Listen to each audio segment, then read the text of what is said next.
Good morning. It's always my absolute pleasure to welcome you to the start of a great day and a great week. Today, Monday, the 29th of January 2024. My name is Festus Aboagye. I do this with Benjamin Akakpo. And what a weekend, huh? The new ruling New Patriotic Party went to the polls for their parliamentary primaries, and we saw lots of surprising losses of incumbent members of parliament. We have all that on our table today to discuss. And of course, we are your election headquarters, so we bring you all the updates. But in the lineup for today, first I'll serve you the news. Then later on, NPP parliamentary candidates for Ejumaku Eyan Esiam, Dr. Rashid Kwesi Etiofo, will be our guest to help us review the news. Right after that, Mukhtar Nabila Abdullahi will present a segment for the AM Sports, bringing all the updates in the world of sports. Then we'll get into the big stories. 28 big shots or incumbent members of parliament were unseated in last Saturday's parliamentary primaries of the governing New Patriotic Party. Perhaps the biggest shock will be the Domi-Kwabenya constituency, where Ajwa Safo lost to Mike Okwe Jr. There was also that contest in Anyaso, where incumbent Dr. Dixon Adumakukisi lost his bid to be retained. We'll discuss all this, plus other angles on the AM show today. Also, Niger, Mali, and Burkina Faso on Sunday announced that they are exiting from the Economic Community of West African States. A joint statement reads, after 49 years, the valiant people of Burkina Faso, Mali, and Niger regretfully and with great disappointment observe that the ECOWAS organization has drifted from the ideals of its founding fathers and the spirit of Pan-Africanism. We've got this on our table as well to bring you all the details in the course of the show. Right after that, and then we have the concerned members of National Association of Institutional Suppliers who are asking government to pay up the arrears. They say their pleas have not been heard to, despite persistent calls to relevant authorities. We hear from them also on the show. And then you get to have your say. Whatever your opinion are, your thoughts are on the just ended elections and everything we'll discuss here today, you have your say. My name is Festus Aboagye and welcome to the AM show. Let's settle now for the news.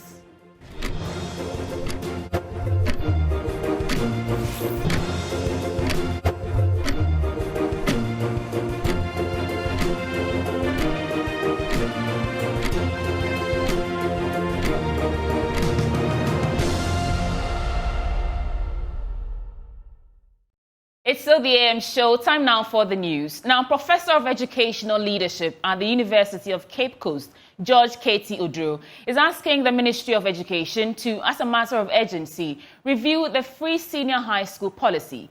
He says free senior high school, which remains one of government's flagship programs, is currently saddled with a number of challenges, including funding, equity in access, and other concerns. Professor George Oduro disclosed this at the 40th anniversary of Creator Schools in Tema. There's more in this following report. The Creator Schools has contributed its quota to the country's development through the students it has churned out. At a Durbar to climax the 40th anniversary celebration, the school displayed some aspects of Ghanaian culture through dance performances, its 40-year journey with recitations, choreography, but to mention a few. Guest speaker at the event, Professor George K.T. Oduro, who is a professor of educational leadership at the University of Cape Coast, believes, as a way of ensuring quality education, there is the need to review the free SHS policy. He explains, reviewing it will look at funding, equity, among other issues. Review simply means evaluating processes to see what is working, so you strengthen that, what is not working, so that you find ways of correcting the wrongs. That is review.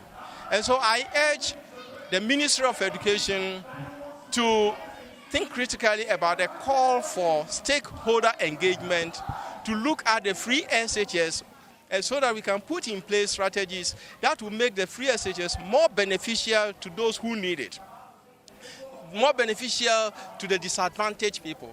Unless as a nation we put in measures to bridge the gap between the disadvantaged and the advantaged, the rural and urban will not be improving. Our educational system will continue to suffer.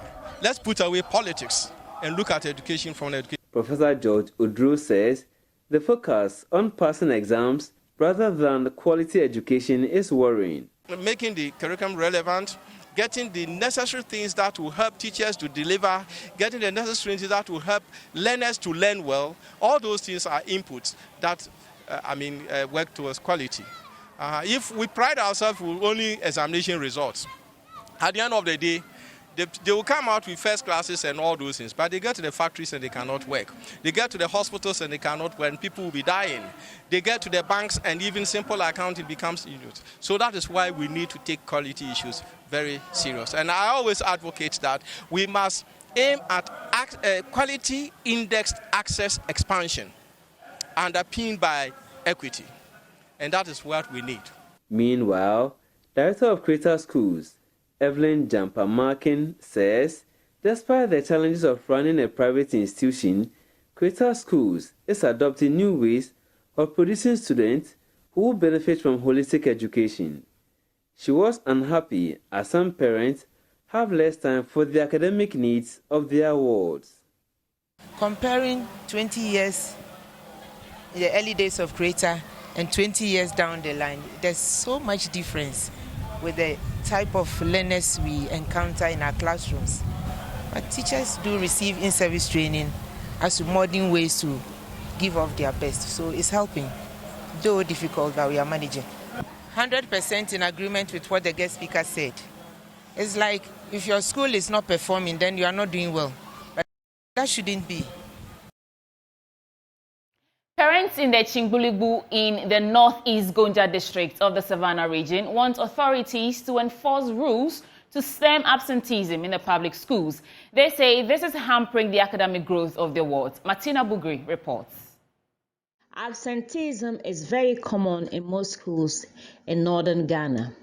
And one such school is the Changbuligbu DA Primary School. The children spend just 2 hours on Friday in school. They say is the key to unlocking potentials in communities. But can that be said about the Changbuligbu DA Primary School? It is 11 o'clock and they are closed for the day. These students are expected to write the final exams with their colleagues in big cities. Will education unlock a potential in this community? We get to speak to some of the students to understand what is happening. Hello. Hi. How are you? We are fine, thank you. Why? No school today? Yes. Is it that you came and there's no school or you didn't come at all? You can ashukuru more. Kakana. Kabolena. Buwima. At this point, I had to switch to the local dialect to speak to Suleimana Mubarak. And he says only one teacher was in school today but has left. 7:30. I came to school at 7:30 and closed at 11. Our madam came, but she taught only one class and said we should go home. But we are still here.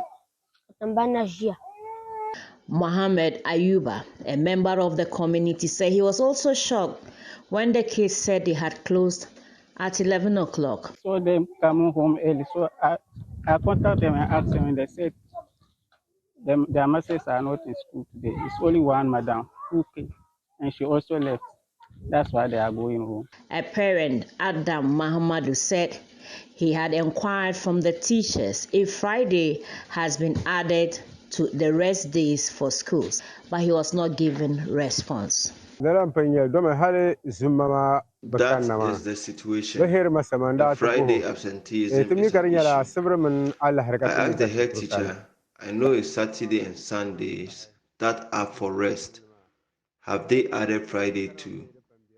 But he didn't give me a response. Truth be told, the teachers do not come every day. Some come whilst others don't come at all.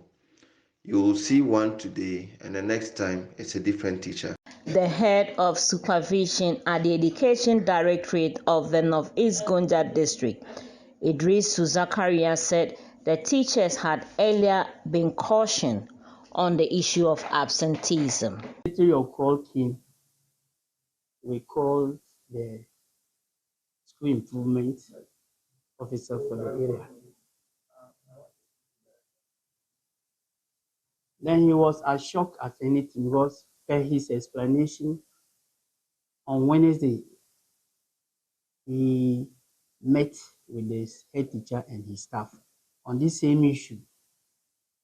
And per his explanation, they all agree they were faulty, and for that matter, they will not do that again.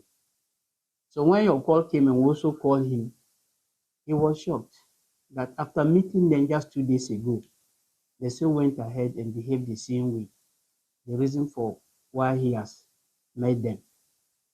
So we told him to query them and then let them respond to the query latest by Monday to this directorate as to why disciplinary action or sanctions should not be taken against them. Now, Interior Minister Ambrose Derry is optimistic electorate in Nandom will choose the governing New Patriotic Party because it has performed better than the opposition National Democratic Congress. He spoke after he was retained through popular acclamation at Nandom. Rafiq Salam reports.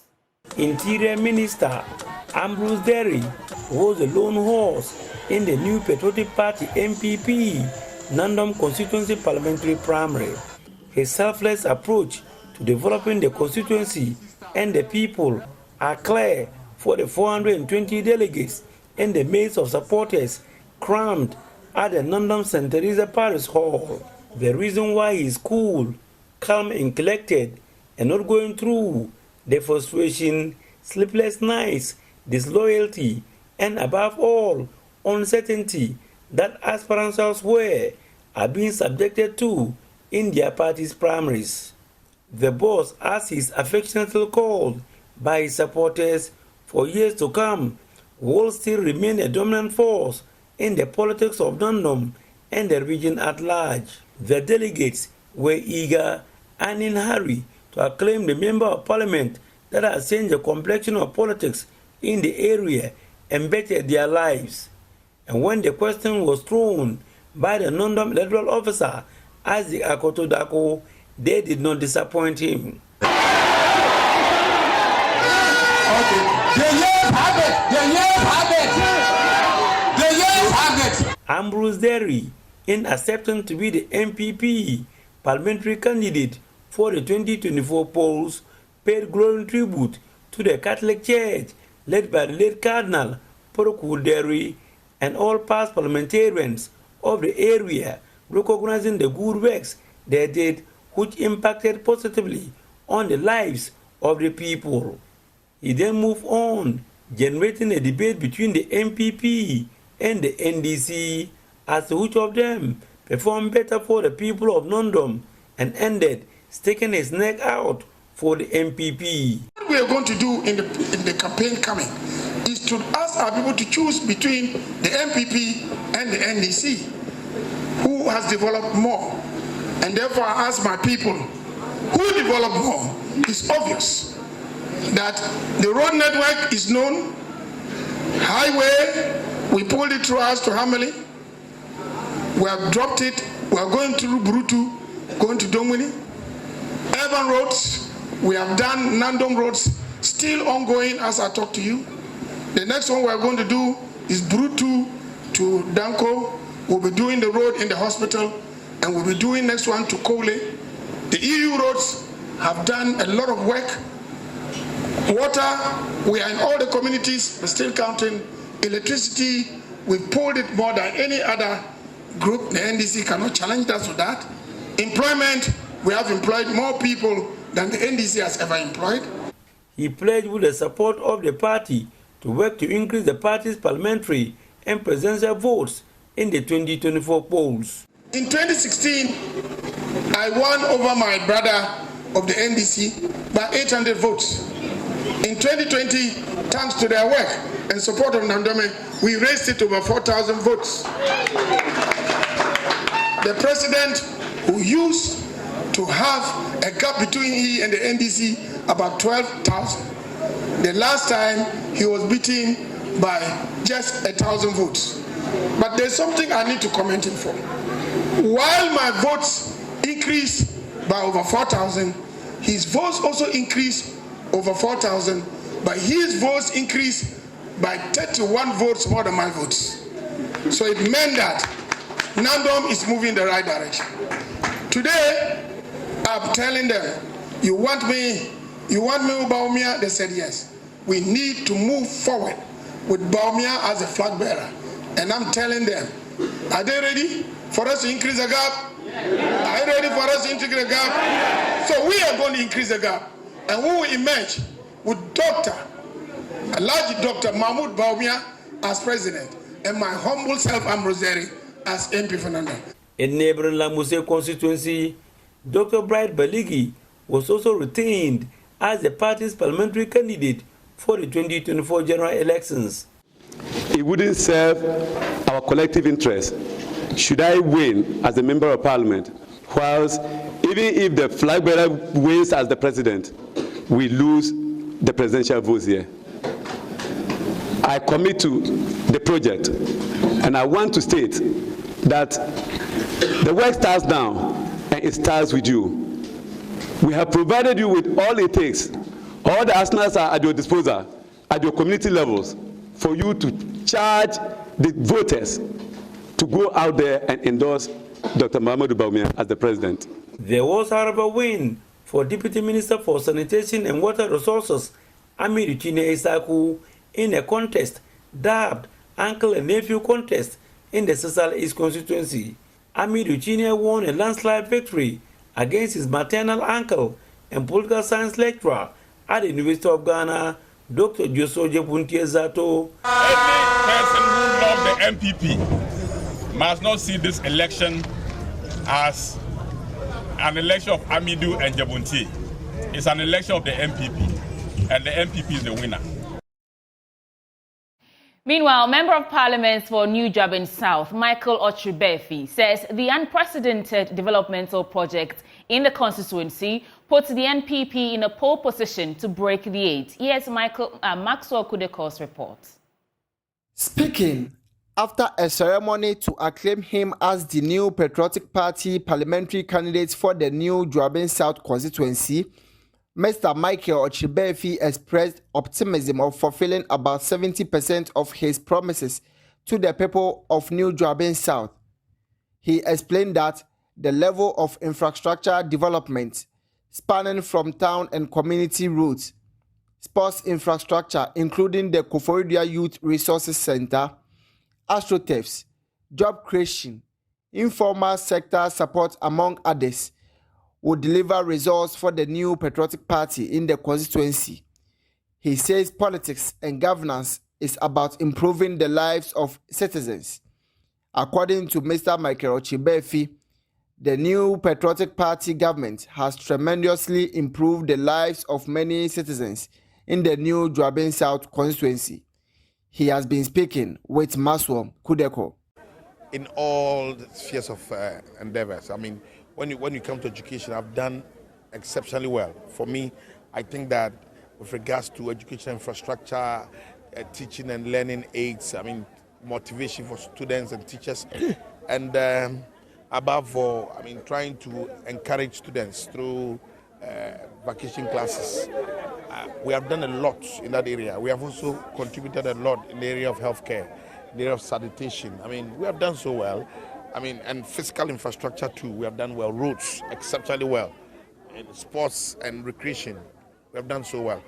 And in the area of career development and scholarships, we have done well. We have also helped to improve the life of people in the informal sector. What we are going to do, we're going to go all out. You know me, when it comes to campaigning, I believe that I'm a colossus in that area, and I will do my possible best to make sure that I get the people in the municipality to love our party, the MPP, to understand what we stand for, so that they can vote for us to break the 8. And I can assure the whole country that New Jabin South's contribution will be so enormous.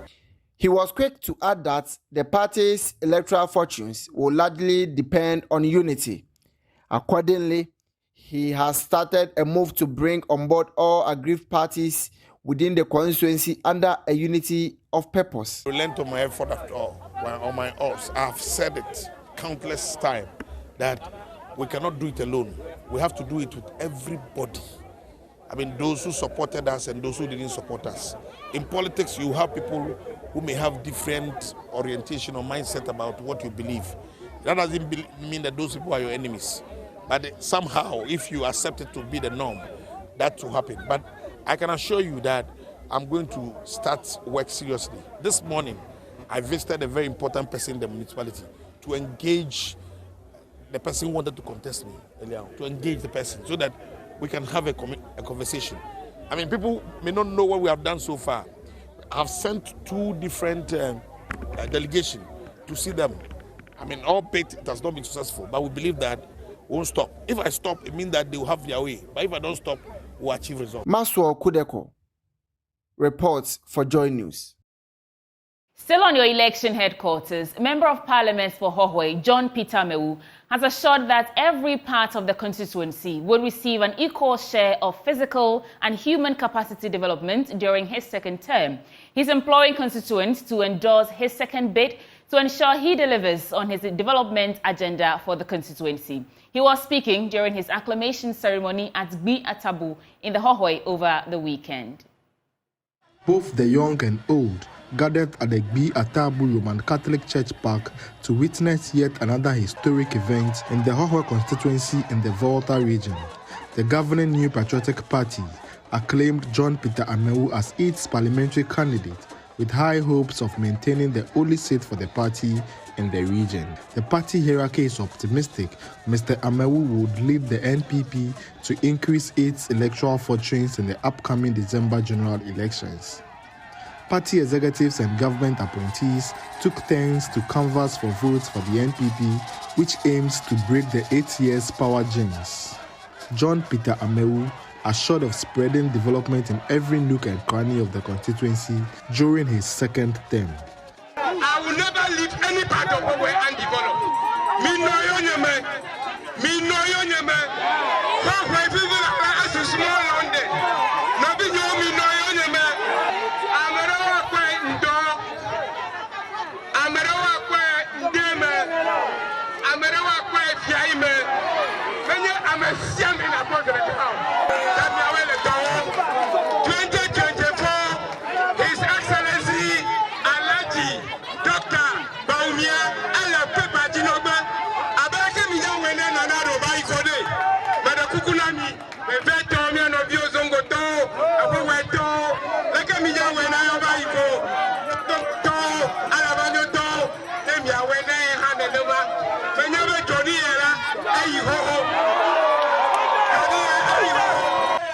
The Volta regional chairman of the NPP, Makafi Kofi Wanya, indicated that his party is development-oriented, hence must be maintained to continue its good works.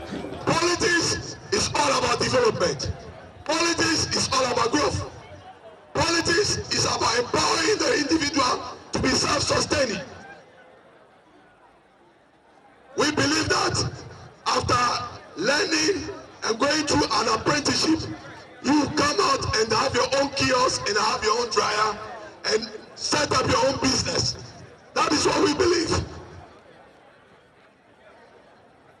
We are sure that exactly that is what Honorable Mewu is doing in Hohwe. So let's keep the fire burning. Don't be distracted by any naysayer. Those who are wishing that this country will collapse so that they can leverage on that and come to power, they will never come to power. We are going to break the 8. We are going to break the 8. With Alhaji Dr. Mahamudu Baumia and Honorable John Peter Amewu, we will break the 8 and retain the seat. Quarters. Now to other news stories. Economic activities in Saikope in the North Tongu district have ground to a standstill 4 days after the collapse of the Akpakpala River Bridge. The bridge broke when a heavily laden truck carrying loads of salt attempted to traverse the bridge, leading to its structural failure. The bridge, a vital lifeline for the local community, connected Saikope to neighboring areas like Adidome and Guapong and facilitated the transportation of goods and people. Ivy Setoji visited the community and has come through with this report. Sayikope in the North Tongue districts, and behind me is the Aklakpat River.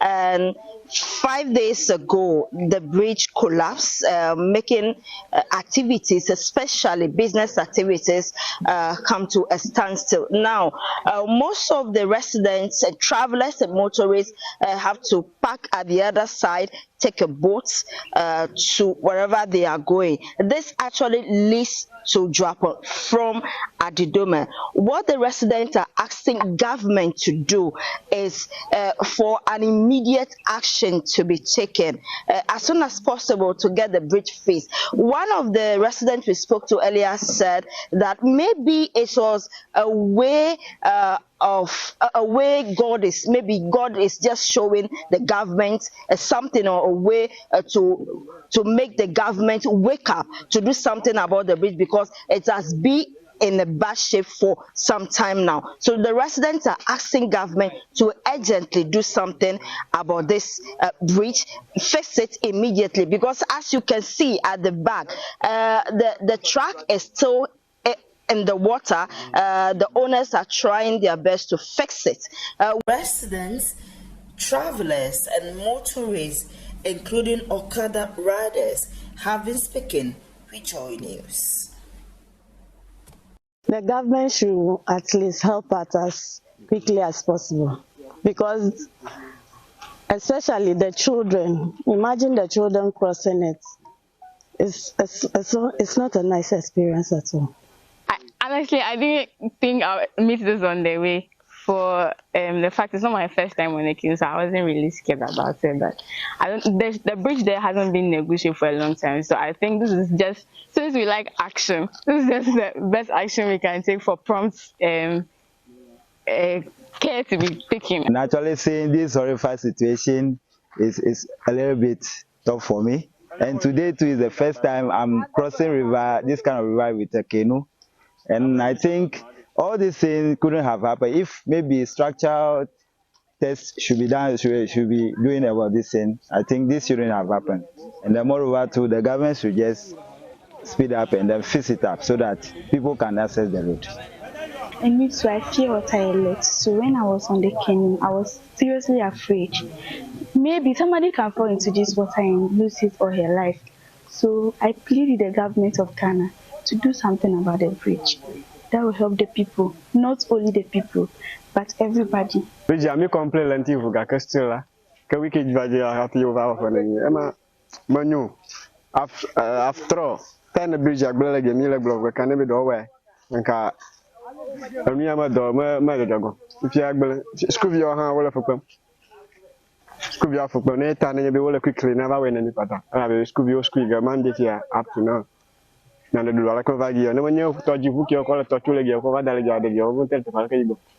are hoping the government does something about the situation as early as possible. My name is Ivy Satoji for Joy News.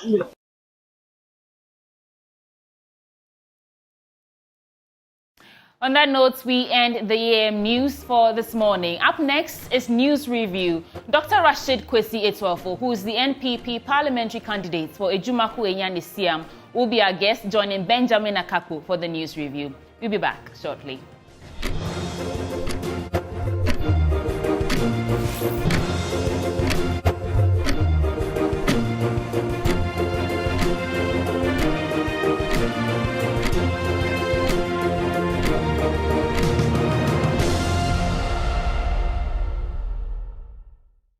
Thank you very much for staying with us. It's the 29th day of the month, and of course, we know what happened over the weekend with everything in between the parliamentary primaries of the New Patriotic Party. We'll get into a bit of that with you, because today we're having a conversation with the MPP's parliamentary candidate for Ejumako Enyan Esiam, Dr. Rashid Kwesi Etuafo. And of course, we know how crucial that constituency is, at least for parliamentary purposes.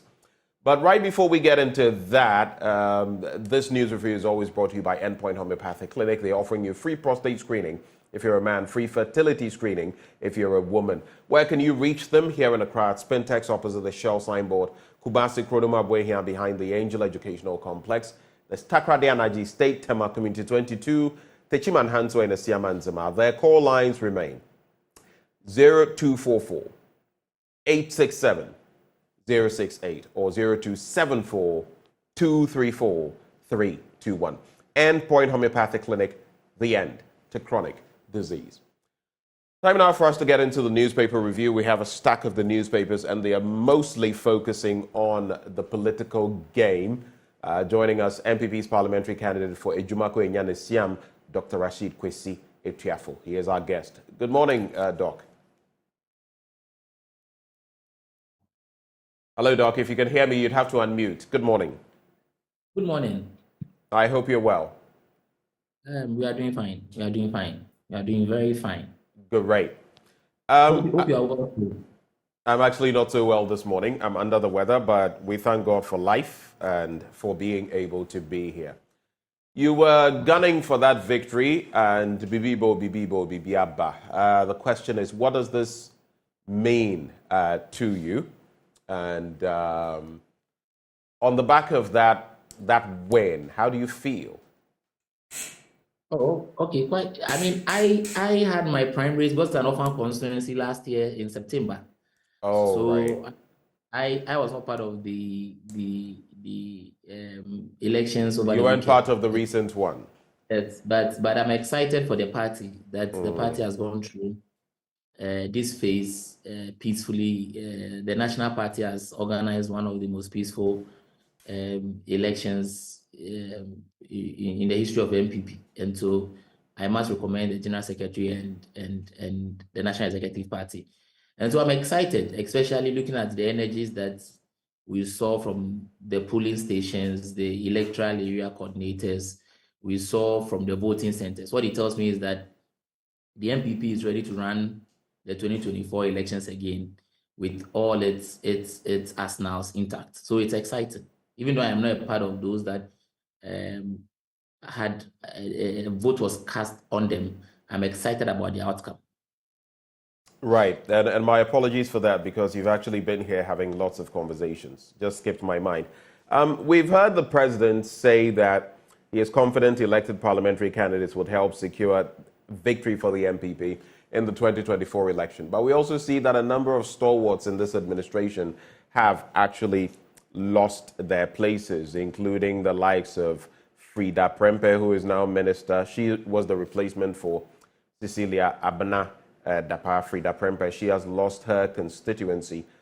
Some other stalwarts, I believe the Deputy Employment and Labor Relations Minister also lost his. Let me just walk through. And interestingly, our very own Joseph Kujo, a Member of Parliament for Ifia, who is also Minister for Public Enterprises, lost out as well. Bright Reku Brobe lost out in Kifu Heman Dentra. Of course, I've mentioned Frida Prempeh. There's, I'm looking for some of the others. Sheila Bartels, well, she is not a serving one, but at least that was another interesting one. Tina Mensah in Wejagbawe, among others. What do you think this means, some of these stalwarts, big wigs that lost out in this election? I mean, I think that it's a natural process. For every elections, you would have some stalwarts fall along the way, so it's natural. But what rather excites me is those that are going to replace the stalwarts who have fallen off. Are equally top-notch people that would serve the purpose of parliamentary practice. If I could go to Honorable Frida Prempeh's replacement, which is Gideon Boakun, undoubtedly you would admit that is a fantastic person who comes to fore with a lot of experience, starting from Care University to regional party in Ashanti region, through to being with the vice president, speaking for the vice president, and the exposure and experience he has now. I doubt that anybody will not be convinced he will do a good job. I mean, Sheila Bartels was beaten by QF3, who was beaten in the 2019-2020 primaries by Sheila Bartels. So QF3 is just a comeback to Parliament. That should tell you that Parliament is not losing substance. If you look at Tina Mensah, who lost to Jerry Ahmed Schreib, who is CEO to Kodak, I'm convinced beyond every reasonable doubt that Jerry is a fantastic replacement. So all I'm saying is that it is not entirely strange that stalwarts, as we call them, lost. And what is much more exciting is that Parliament is not going to lose out, because these are people who are already experienced, who are already exposed, and understand the job of parliamentary practice and processes. And so yes, it is an exciting news that once in a while you have fresh legs entering Parliament, fresh legs contributing to the debate, fresh legs engaging mindsets to bring new things to Parliament. And so we cannot have... Doc, can you hear me? Yeah, I can hear you. Right. You said something about, I think at a point you couldn't hear what I was saying. You said something about they're already understanding the parliamentary processes. I don't know about that, because while a number of them are in government, serving in different ways, they have never been in Parliament. That's the point to make. That's one. And two, is it not also testament to the fact of the establishment candidates that were fielded, that were put forward, including the likes of Dr. Gideon Boycott, and which led to their wins? There were some cases where these establishment, so-called establishment candidates, did not make it, but there were quite a number of them, and a number of them also got the nod. Is it not because of the support from the powers that be which led to this? First, let's take the parliamentary process I mentioned. I mean, I think as far back as 2004, or no, 2006, 2007, John Skublino of blessed memory, he was the spokesperson, I think, for Parliament. Then the Parliamentary Services Board, then he set up some team to form various parliaments in various universities that started training people to understand what the parliamentary process is, to get people to go through the process and all that. So one may not necessarily be a parliamentarian, but he may or might have been trained to the point where he appreciates at least the basis of parliamentary process and practice. And again, someone who is an astute politician like Gideon Boycott, who has gone through the mill from like the university through to the regional party to be with the vice president of the land. I don't think that he comes to bear with no experience in Parliament. I said Ekwe, who has been parliamentary, a member of Parliament before, lost, and she's coming back. You cannot convince me that her first 4 years in Parliament, she led nothing, and she cannot come to bear or to the floor with anything. Jerry Ahmed Shoaib is an excellent lawyer. He's contested to be MP before.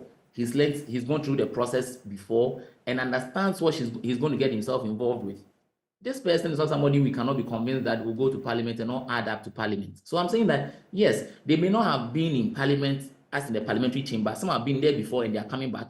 But these people are people who are already exposed to the politics and the body politics. And so going to add to the parliamentary debate with the knowledge they already have, that should tell you that they are going to add on.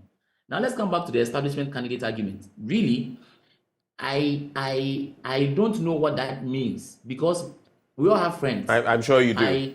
I'm sure you do know what that means. When the president goes in certain areas, or some people, some stalwarts of the party go to certain areas and certain comments are passed and all of that, people who work in the thick of the executive, you can't tell me that it is not some lending of support. You can't tell me that, can you?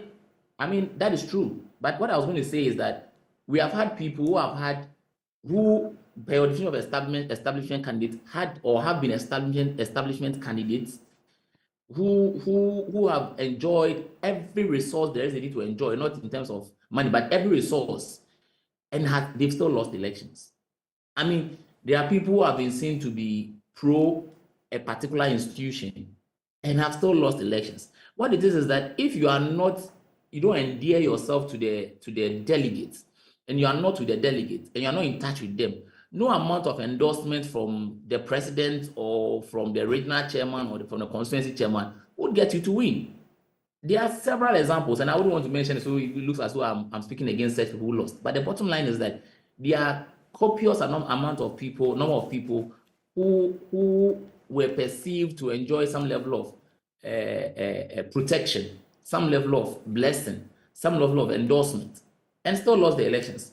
All I'm saying is that even if you get that establishment candidacy blessing, you the person would have to be in touch with the people. And once you're in touch with the people, they would select you against any other extent. And it's several. It's happened to me before, and I know what it means. You have to be with the people to be able to win elections, delegate elections. Right. We've already mentioned Jerry Ahmed Shaib, of course, taking that seat, Weija, Agbawi constituency. Here in the Ayawaso Central, where in fact our office is located, the Greater Accra Regional Minister Henry Quartey also won. He actually got past Moses Abo, who actually put forward what you could call a respectable fight. There also was Domeko Abenya with Michael Kwe Jr. unseating, if you like, Sarah Adjwasafo. An interesting one there. He always gets people laughing. The one who called young men with beards coconut heads and passing some comments that some have found unsavory. But he says he is the undefeated, undisputed heavyweight champion politician of Adanse Asokwa. You know him, Kobinata Hero Hammond, popularly known as KT Hammond. Which other areas? In Asante Akim South, unfortunately, Bice Osei-Kufuor, aka Obuo, could not make it.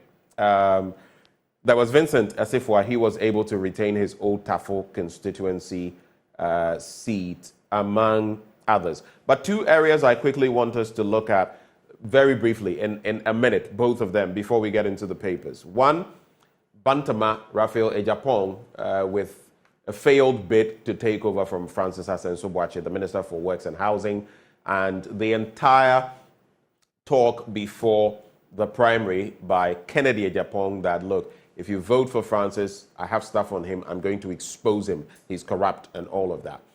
And then also looking at some of the scuffles, tussles that took place. There was one constituency where someone was beaten to a pulp, taken to hospital with gashes on his face. Then Yendi. In Yendi, basically there was some, I'm not so sure whether indelible ink was being used, but there was some claim by someone, at least per the report, who is with the Shani Abibata camp, that the EC official who was counting hers had indelible ink and was marking hers, literally destroying them, pounced on that EC official. Others followed suit. At the time, if memory serves, the Member of Parliament for Yendi, Farouk Aliu Mahama, had chalked 226 votes, which had been counted. This happened. The ballots were torn. A media person from City was assaulted, supposedly, purportedly by the Member of Parliament for Yendi himself, and all hell broke loose. That was what happened in Yendi. What do you make of these two incidents? Bantama with everything else and Yendi, briefly. Bantama, I mean, what you said is true, but the exciting thing is also that right after the elections were called. Yes, Ralph accepted. Yes, I saw Ralph walk all the way from his side through the people to the minister to congratulate him and pledge his support to him and assure him that they were going to fight the race together. What Ralph was going to be is going to be the uniting or the uniting factor. He would have to draw our own former member of parliament for Asen Central to the center and get them to bind. You know, we all know the love Honorable Kennedy Ejapong has for this party. I mean, at times emotions get a better part of him, but the love he has for the party is undeniable. And I'm convinced beyond every reasonable doubt that beyond Bantama, he's going to get on board, going to get on a campaign trail and fight. In fact, he was in my speak of his love for the party. He's been rejected at the presidential primary. He got more votes than many people would expect, almost 40%, but he was still rejected. Now his brother has also been rejected. I don't know how deep that love runs. They say blood is thicker than water, right? No, that doesn't erase the love he has for the party. I'm not saying it does, but I'm saying you can't just assume the man is happy.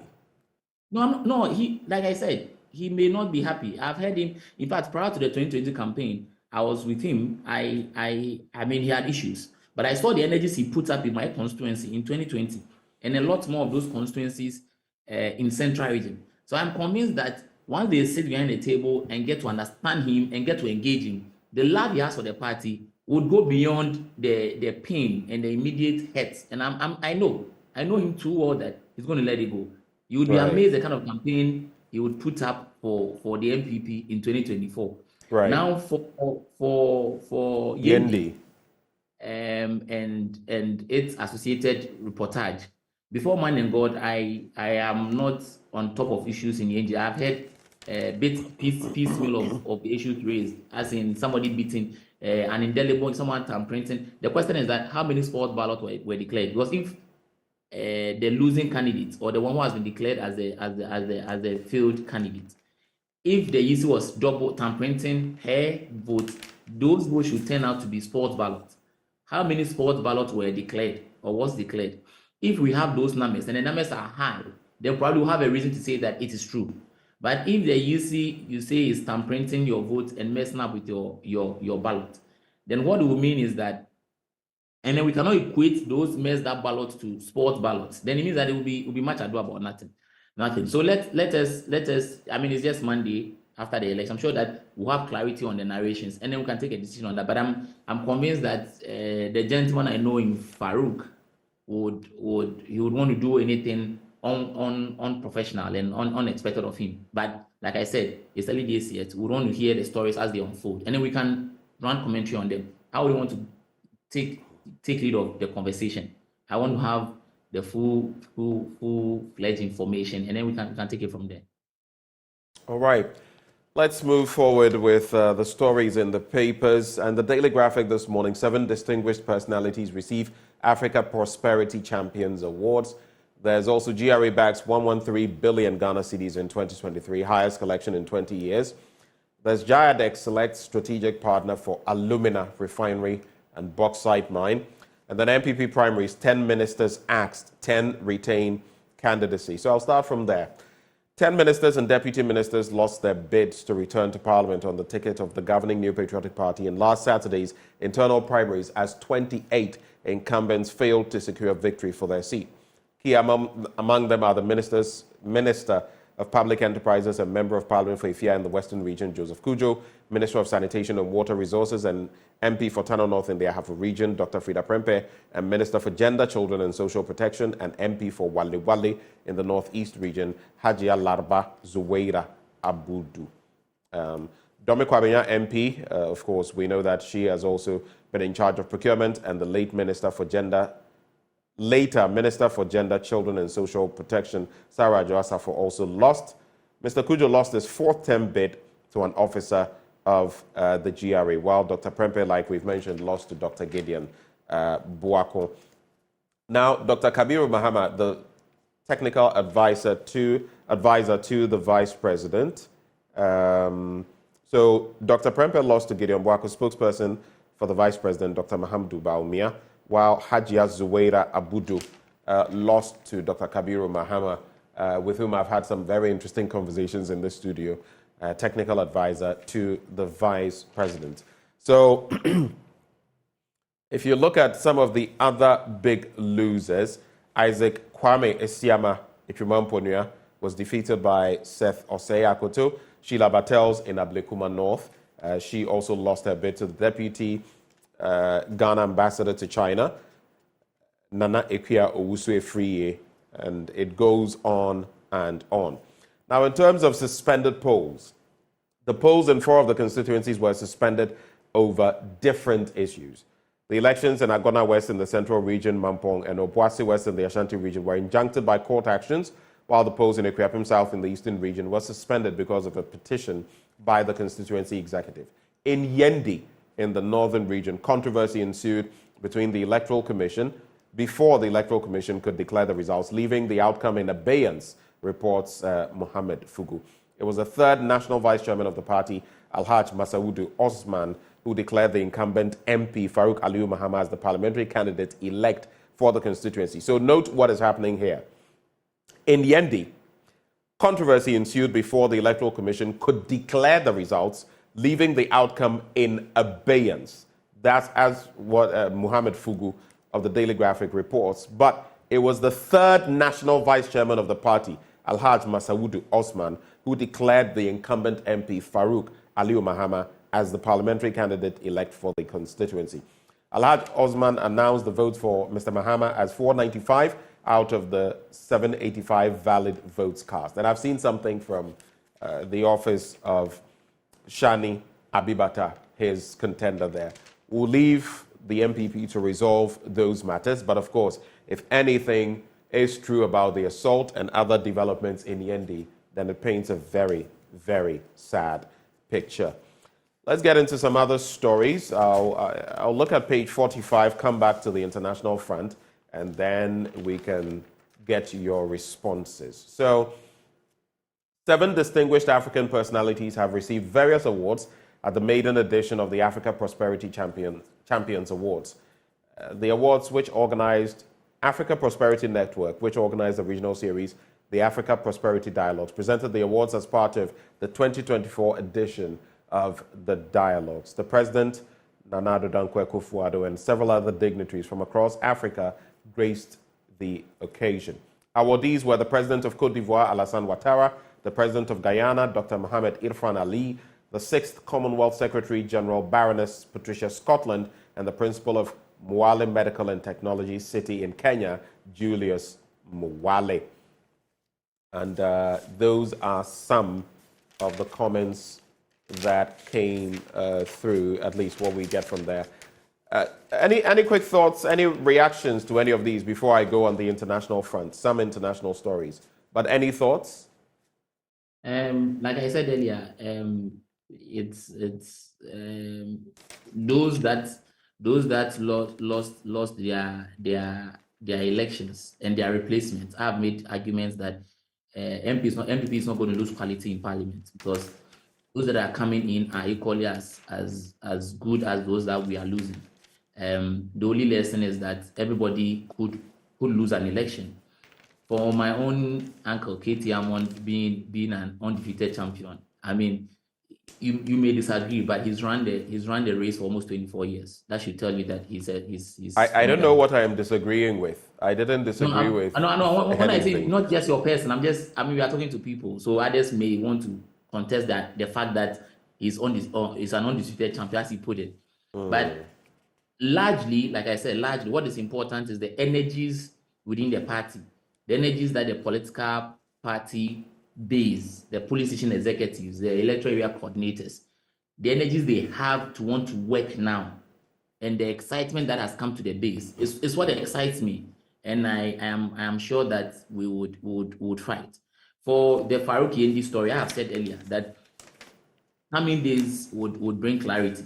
I'm convinced beyond every reasonable doubt that the political party MPP has more than enough energies to be able to correct the wrong, if there were any.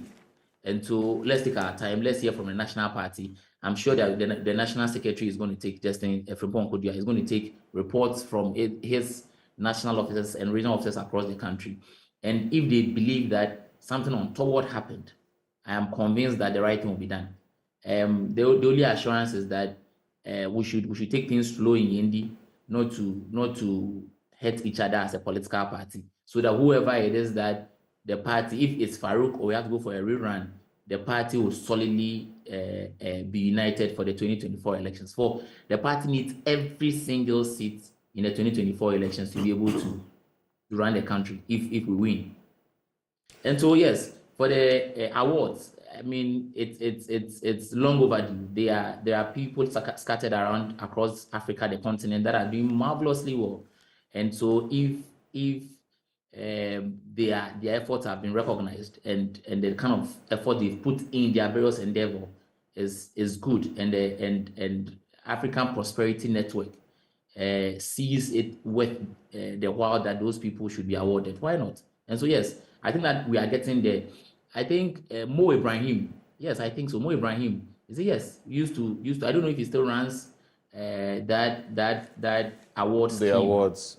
Yeah, those are things that brings democracy, brings governance, brings innovation to fore or to bear on Africa. So yes, of course, I support anything that would promote the African agenda. All right. Niger, Mali, and Burkina Faso quit ECOWAS regional bloc. We know the details of that. Just yesterday, they announced they were quitting the bloc. The bloc had not been supportive of them, and they passed so many comments on why they were leaving the bloc. But of course, there are protocols and a year-long, bond to the tenets of the bloc before they can finally move away. So those three countries, Burkina Faso, Mali, and Niger.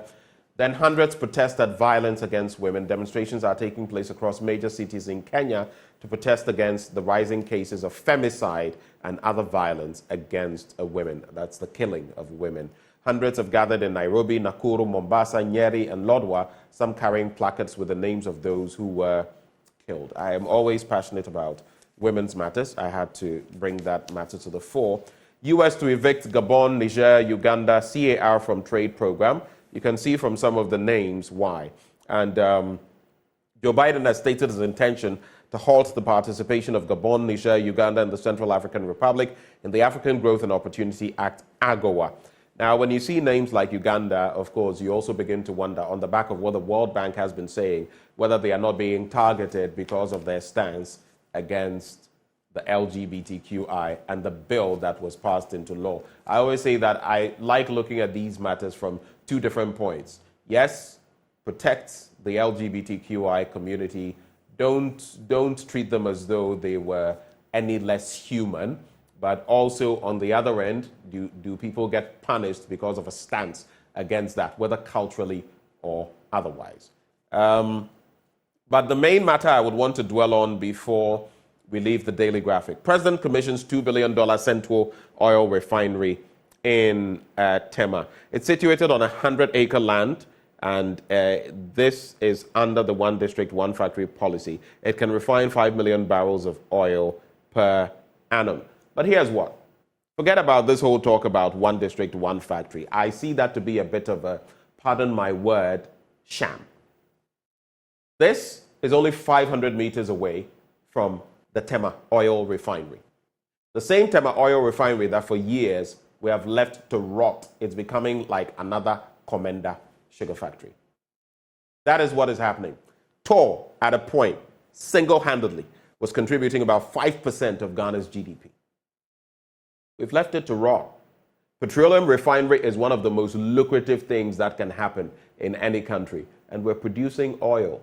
If we're refining here, what would that do even for the cost of fuel and fuel products, petroleum products? Yet we've left it to rot, and we are supporting the Chinese to establish. Basically, it's the death knell. We are killing Tor once and for all. There has been talk about people, and in fact, mind you, the experts or expertise in this area is limited. So guess where Santo is getting employers or employment from, where it is picking people from? Yes, you guessed right. A chunk of it is coming from Tor. People who are working part-time or will eventually move because Tor has become a white elephant. So 500 meters down there, I've heard stories, reports from people deep, neck deep in the industry that people are even stealing some things from one entity to another entity. You know which one. I'm not going to say it myself. It broke my heart. And we have the president and this entire entourage there. Are we that, you know what? Let me leave it here. If you have any quick thoughts, we can take a doc and move on. Yes, of course I do. I think that you cannot also undermine the fact that, you call the 1D, 1F elements of the Central refinery as a sham. I think that is not fair because really... Well, I said it and I'll reiterate it because of what I know, not all of which I would say here on air, but you may not be privy to some of what I know, but I feel that whatever the circumstances, this is more of people tied to certain people, benefiting in certain ways. Doesn't make any sense to you. Let me ask you. Doesn't make any sense to you that Tor is sitting there, and yet we are making a beeline to go and inaugurate another place when Tor, we've not put in the effort. Have you followed the story of Tor within the last few years? Does that make any sense to you? I have. I'm just going to get to the Tor element. So what I'm saying is that whatever information you have, whatever information there is that is available to you may not be available to Ghanaians and a lot of us. But what is available is that there is good news that some certain amount or some investment has gone into a refinery through private partnership. That is good news. Now, for talk, I think not long ago, I may not remember the dates and the timelines, but I remember the Minister of Energy tried putting up some form of a, let me call it a package that would seek to bring back Tor onto its feet. It received some revolt. I mean, it's disheartening that Tor has not been able to get to the point where we all want it to be, but I don't think that it's been left to rot. So what we can appeal and what we can hope for is that the energies there is that we expect to be put in is put in. But again, if we know people are stealing some product from one end to the other, then reasonably, I would want us to proceed and get those people maybe to be arrested, because then they are if I'm assuming it's from Tor to some other entities. If it is, then they are making the work of reviving Tor very difficult, and that those people will have to be arrested. If we have that information, then we'll have to make it available to the authorities that be. But like I said, I have heard the Minister of Energy, I don't remember because I don't remember the fine details, but I remember not long ago, some package, and he received a lot of backlash even in Parliament, where the Minister of Energy, Honorable Matupoku Prempeh, take up some documents and bills and whatever to Parliament to see that we can look at reviving Tor, whether through private partnership with some other entities. So all I'm saying is that it is good news that the Central Oil Refinery has come to bear. It is not that government has left Tor to rot entirely, and it's also good news that government has put in some effort to revive it. We may ask for more, that is fair. However, if you also know any other groupings that are doing things that will make the work of reviving Tor very difficult, then we may have to get them to do what is right. Right. I'll just end by saying this. Though I know a lot of young people are leaving Ghana in droves every day, I see them in some places trying to go to Canada and the rest.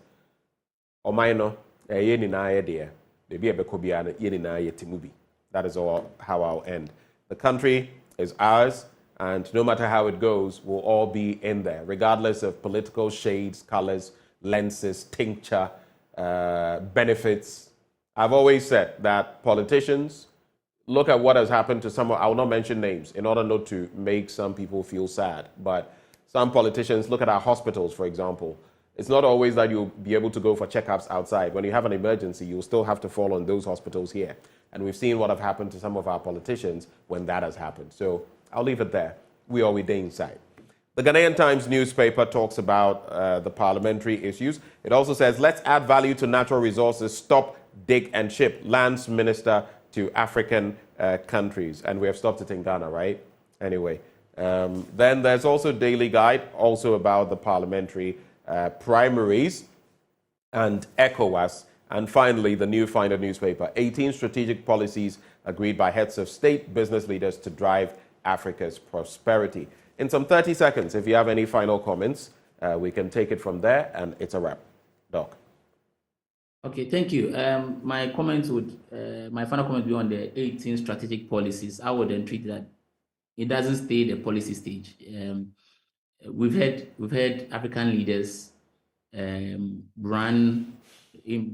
sign on to programs, policies, projects that are still struggling to see reality. And so the only exciting thing is that first and foremost, those 18 policies has been agreed upon. It's been signed on. The next stage will be for African leaders to have a concerted approach and push it and see it through. And I'm sure that once we tend to turn a lot of the policies and programs that we have on our African shelf and on our tables, right, I'm sure that Africa as a unit would grow. Like you said, on my idea, we would stay, we would try and get it right, because eventually those that are traveling to Canada they would end up coming back to Ghana when they're old age, right, when we settle and all that. So we would stay, and hopefully we'll get the hospitals, the roads, the schools, and the basic things right. And I'm sure that eventually we shall get there. Thank you so much. Dr. Rashid Kwesi Etuafo is the MPP's parliamentary candidate for Jumako Enyan ACM. He has been my guest this morning. Before we go into sports, and of course the AFCON is going on, Endpoint Homeopathic Clinic helping us to bring you this segment. They are offering you, as always, prostate screening for men, fertility screening for women for free. Here's where you can locate them. Here in Accra, at Spintex, opposite the Shell signboard. Kumasi Krono Abwe here behind the Angel Educational Complex. The Stakwade Anaji State, Tema Community 22, Techiman Hanswa and the Siaman Zima. Their call lines 0244 867 068 or 0274 234 321. Endpoint Homeopathic Clinic, the end to chronic disease. Guinea pipped Equatorial Guinea, interesting. And of course, Senegal is also set to lock horns with the Elephants of Ivory Coast. But how will things go? Details in sports up next.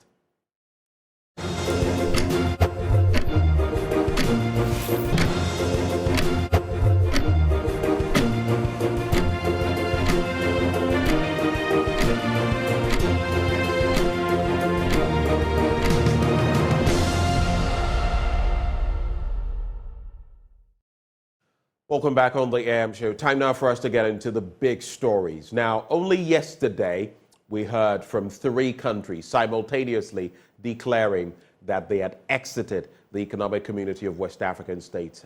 And they said, quote, after 49 years, the people of Burkina Faso, Mali, and Niger regretfully and with great disappointment observes that the ECOWAS has drifted from the ideals of its founding fathers and the spirit of Pan-Africanism. They go on to share quite a bit about why they have opted out of this economic grouping, which for 49 years they have actually been members of. And you're joining us for that conversation to give us some scope on why exactly this has happened, whether they were expecting this to happen. Mind you, these 3 countries, Burkina Faso, Mali, and Niger, are led by military regimes. Well, we have Professor Kwesi Enning. He is a security consultant. He joins the conversation. We also have Colonel Festus Aboagye. He's a conflict and security analyst. Both of them join the conversation. Prof, Colonel, good morning to you.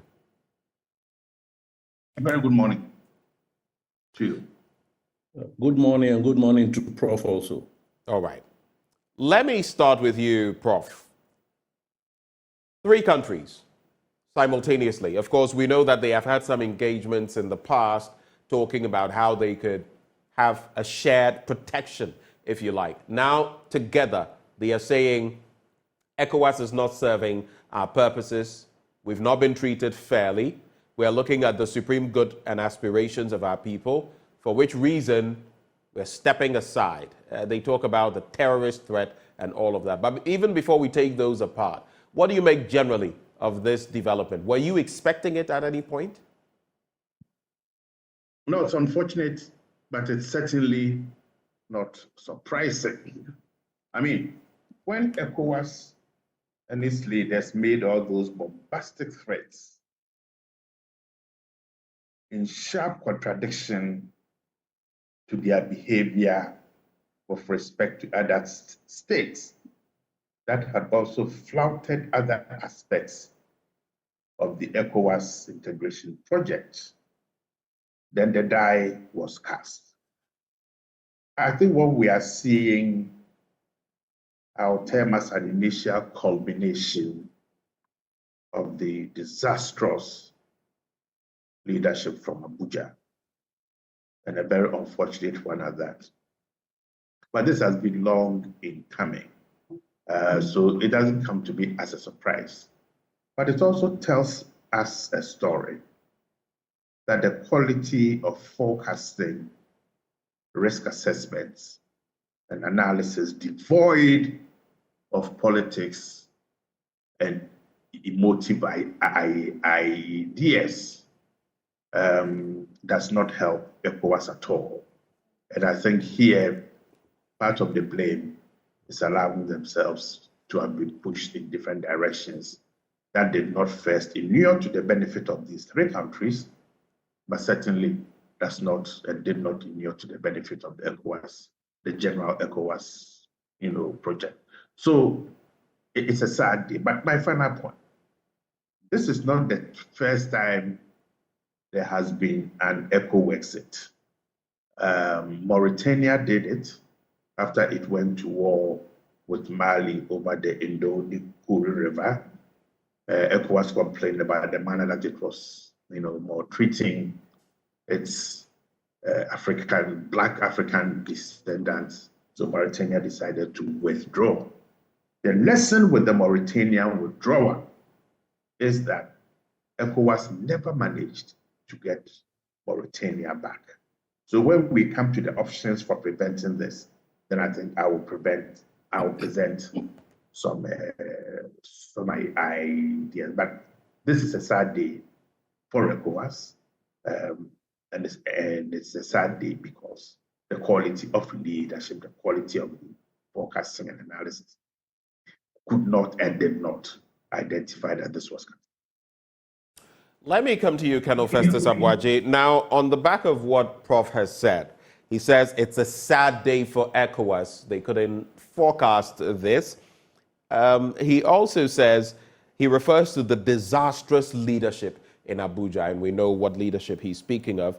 And then he talks about bombastic threats in sharp contradiction to how ECOWAS has behaved towards other states.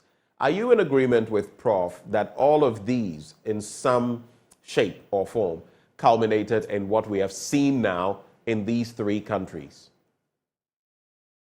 Once again, thanks for having me. I share many of the perspectives that Prof has enunciated, but I don't call it a sad day. Because is it a happy day? No, it's not a happy day, but it's not a sad day. I mean, if you deliberately, knowing the consequences of certain actions that you are taking, but you don't withdraw, dial back from those actions, and you end up with the kind of situation that ECOWAS is now faced with, that is not a sad day. The Prof emphasized the idea that ECOWAS is not paying due diligence to its own protocols. It's being selective in the manner in which it treats civilian leaders, if I may put it bluntly, some civilian leaders within the sub-region. It doesn't raise any voice. But when men in uniform take over the reins of power in a state, then ECOWAS finds its voice and says that, no, you don't belong to this platform, you belong to the barracks. But the unconstitutionality on the part of civilian leaders, rigging elections blatantly, for instance, changing ages, extending term limits, re-engineering constitutions, are all unconstitutionality that ECOWAS should apply itself to. Now, I've had occasion to point out that in all the councils of ECOWAS, in taking decisions to deal with these three countries and Guinea, which is not part of it at the moment, there were members of ECOWAS in those councils who had violated the same core values. So what moral justification do some ECOWAS member states have to sit in council over others and determine that they're going to use military force to restore the status quo ante or to restore democracy? So that is what it has brought us where we are. Again, underlining the scenario that Prof talked about is the existential threat of terrorism. And with the exception of the ECOWAS attempt in 2013 to go to the aid, the assistance of Mali in establishing a very small, very short-term ECOWAS mission in Mali, which was overtaken by the AU and then subsequently, MINUSMA and co came in. ECOWAS has left these countries to their own devices.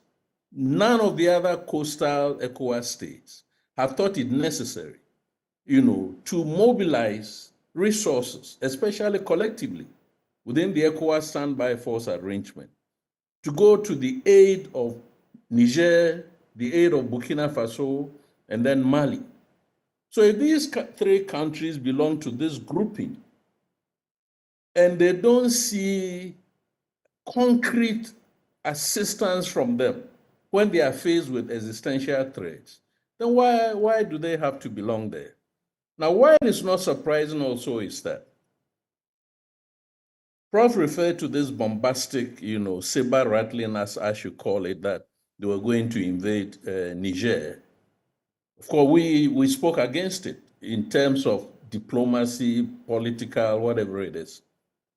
But subsequently in September, these three countries formed the Alliance of the Sahel States and said it was their own defense pact. That was a trigger for what has happened yesterday, or what happened yesterday. And if Prof is saying that ECOWAS does not read the signals, and remember that we're in a region where we have been divided into 4 monitoring zones. So everything happening in Ghana is monitored, not in terms of espionage, but in terms of what the media reports. And they all end up in Abuja. So Abuja should have known and interpreted the establishment of the AES as a prelude, as only a step to their decision to say goodbye to ECOWAS. It's got, when we go further, it's got advantages and it's got disadvantages. Yesterday, there was a lot of people who were thinking that these three countries were going to suffer. No, everybody is going to suffer, especially in a scenario where a marriage collapses. It is not one party or the other who suffers. All of them who are involved, including the children, including families on either side, everybody suffers. So we stand to lose probably much more than those three countries who now have the freedom to decide how to orchestrate their own needs and their own aspirations. Coming back to you, Prof, do you feel with the points that these countries make, and I'll be looking at some of them one by one, do you feel they are justified? And let me just walk you through a few of them. When you listen to that joint communique of the heads of state, which was broadcast in the capitals of all three countries, I'm talking about Ouagadougou, Bamako, and Niamey, they allude to a number of matters. One, that ECOWAS has distanced itself from the Pan-Africanist ideals of its founders. That is the first point. They talk about ECOWAS itself being influenced by foreign powers. You remember that at a point when there was the threat of military action, some of the leaders had said that this was the influence of other powers, like France, in there, that ECOWAS was pandering to. Then they talk about the fact that they are focusing on the aspirations of their people, and that ECOWAS did not assist them in their fight against the existential threats they are facing, terrorism, broader security issues. Let's focus on these for now. ECOWAS distancing itself from Pan-Africanist ideals and the states themselves. Then, the fact that they are being influenced by foreign powers, and ECOWAS not assisting them in their fight against terrorism, other existential threats. Are these justified? When you look at the actions of ECOWAS vis-a-vis these three states, do they have a point? Well, I think they have more than a justificatory argument here. I mean, leadership matters, and the type and quality of leaders who govern or who lead ECOWAS at any one point in time gives a sense of a Pan-Africanist drive.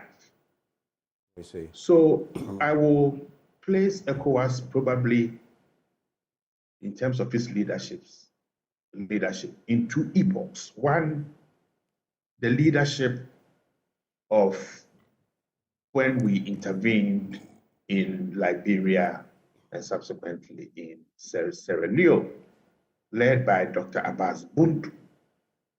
Straight-talking, intellectually savvy, bold, and managed to speak to heads of states as equals and drove the argument as to what ought to be done. The second leadership epoch that I would argue brought quality, drive or implementation of ECOWAS's ideas was that led by our own Mohammed Ibn Chambers, in which the voices of different groups of people were brought on board to at least impact on the implementation or the consideration of different ideas. So yes, the distancing or the watering down of the Pan-Africanist drive, I think is very clear. And Colonel Aboagye's point that with the exception of that 2013 initial support, nothing much has been done. The influence of France, I think we all know this, and I think we've spoken about this extensively. Debilitating, disrespectful, undermining of state sovereignty. And if you particularly listen to the manner in which Madame Colonna, the foreign minister, and the defense minister spoke about and to these leaders, I mean, one wouldn't speak to any other human being that way, okay? But there was this sense that, look, you don't have agency. We are, big daddy. So if you want to do anything, you need to come to us for us to give you instructions. Now, any leader, irrespective of shade or character, will justify any set of actions in terms of seeking the aspirations of the people.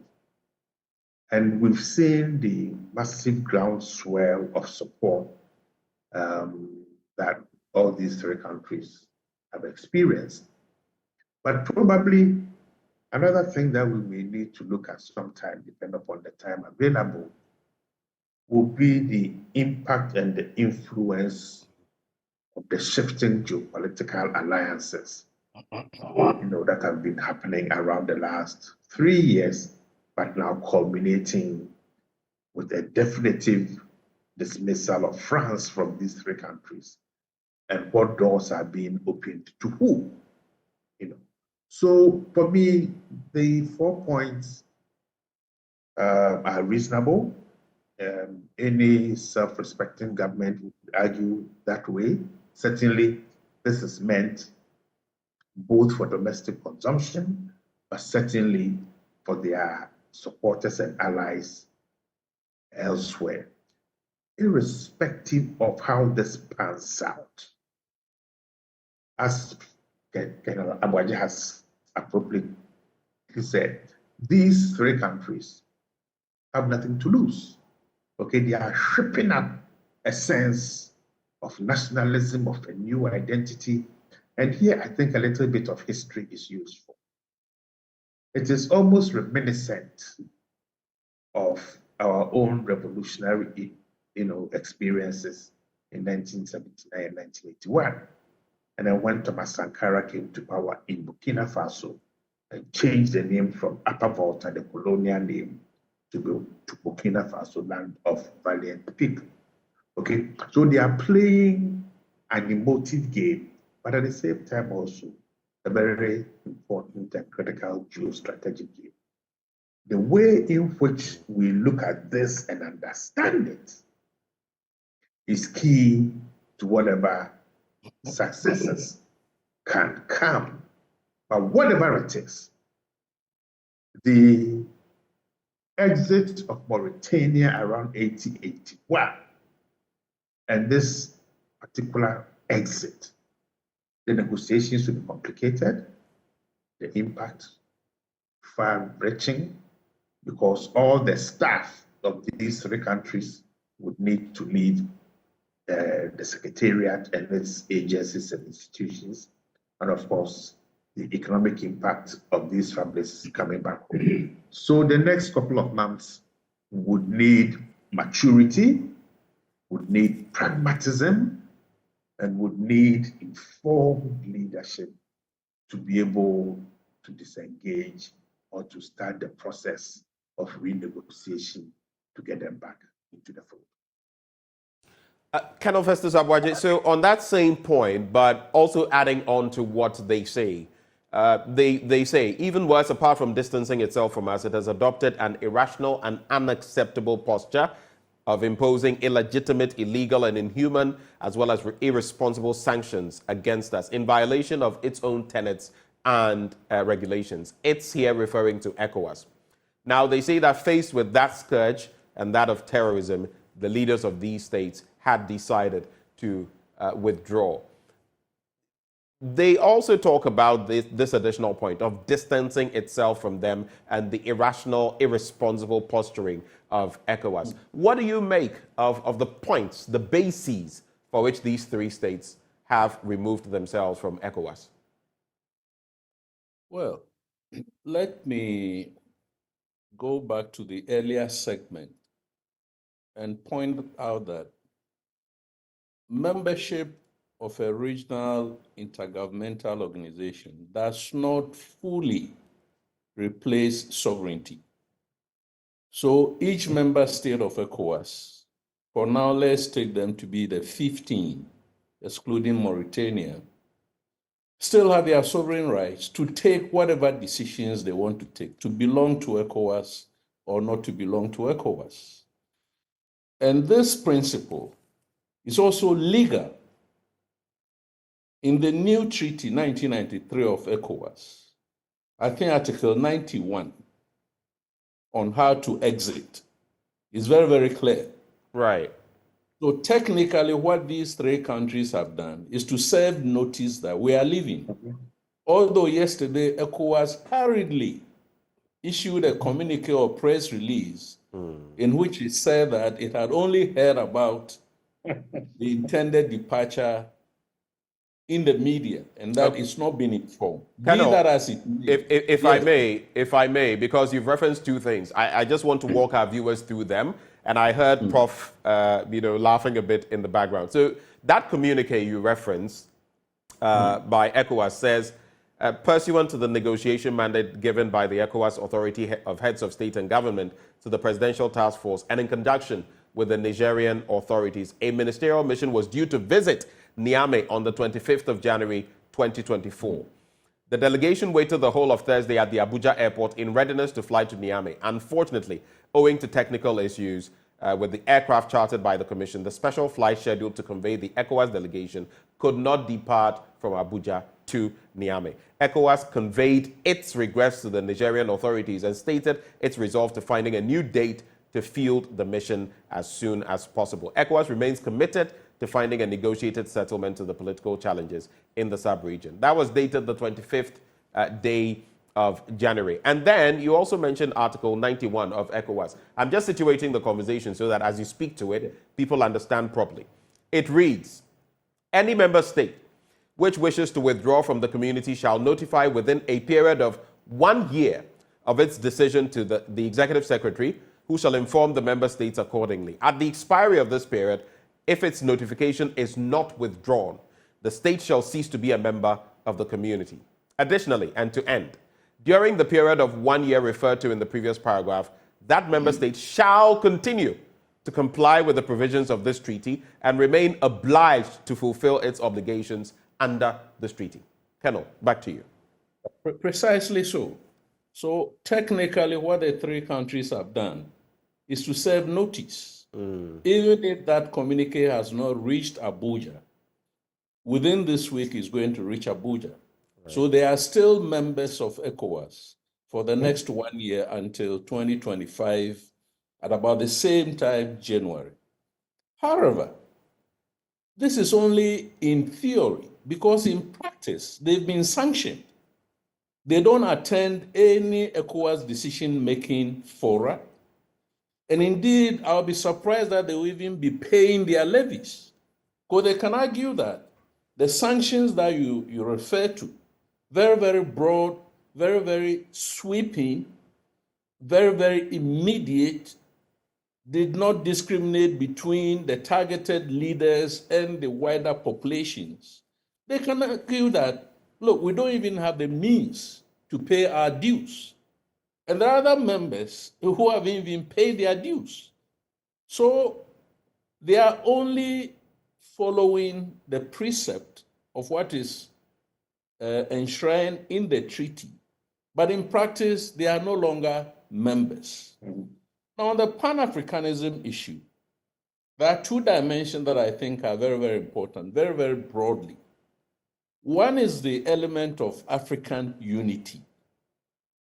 Today, you might say that finding African solutions to African problems, where we own the process and all the decisions that relate to how we resolve our problems. The second dimension, which is interrelated, is freeing ourselves from colonial influences. So it's very, very clear in this region, and indeed in parts of Africa, that although some former colonial powers have left, they're still here. In one or two countries, they sit at the ministries of those countries in deciding which checks should be signed and which checks should not be signed. They decide on contracts. Who gets a contract, who doesn't get a contract. Indeed, I'm referring to Gbagbo's experience that by giving a contract to China and not to France, that was enough grounds for France to orchestrate to get rid of Gbagbo. So they are saying or telling us what all of us know, but which our leaders probably are shying away from. The non-assistance. Look, if you read into the Accra initiative that was established in 2017, the whole principle is that you have a neighbor whose house is on fire. Instead of going with buckets of water to assist that neighbor, you sit in your country, behind your borders, and you establish a framework to exchange intelligence, share information, which doesn't address the threat that they are facing.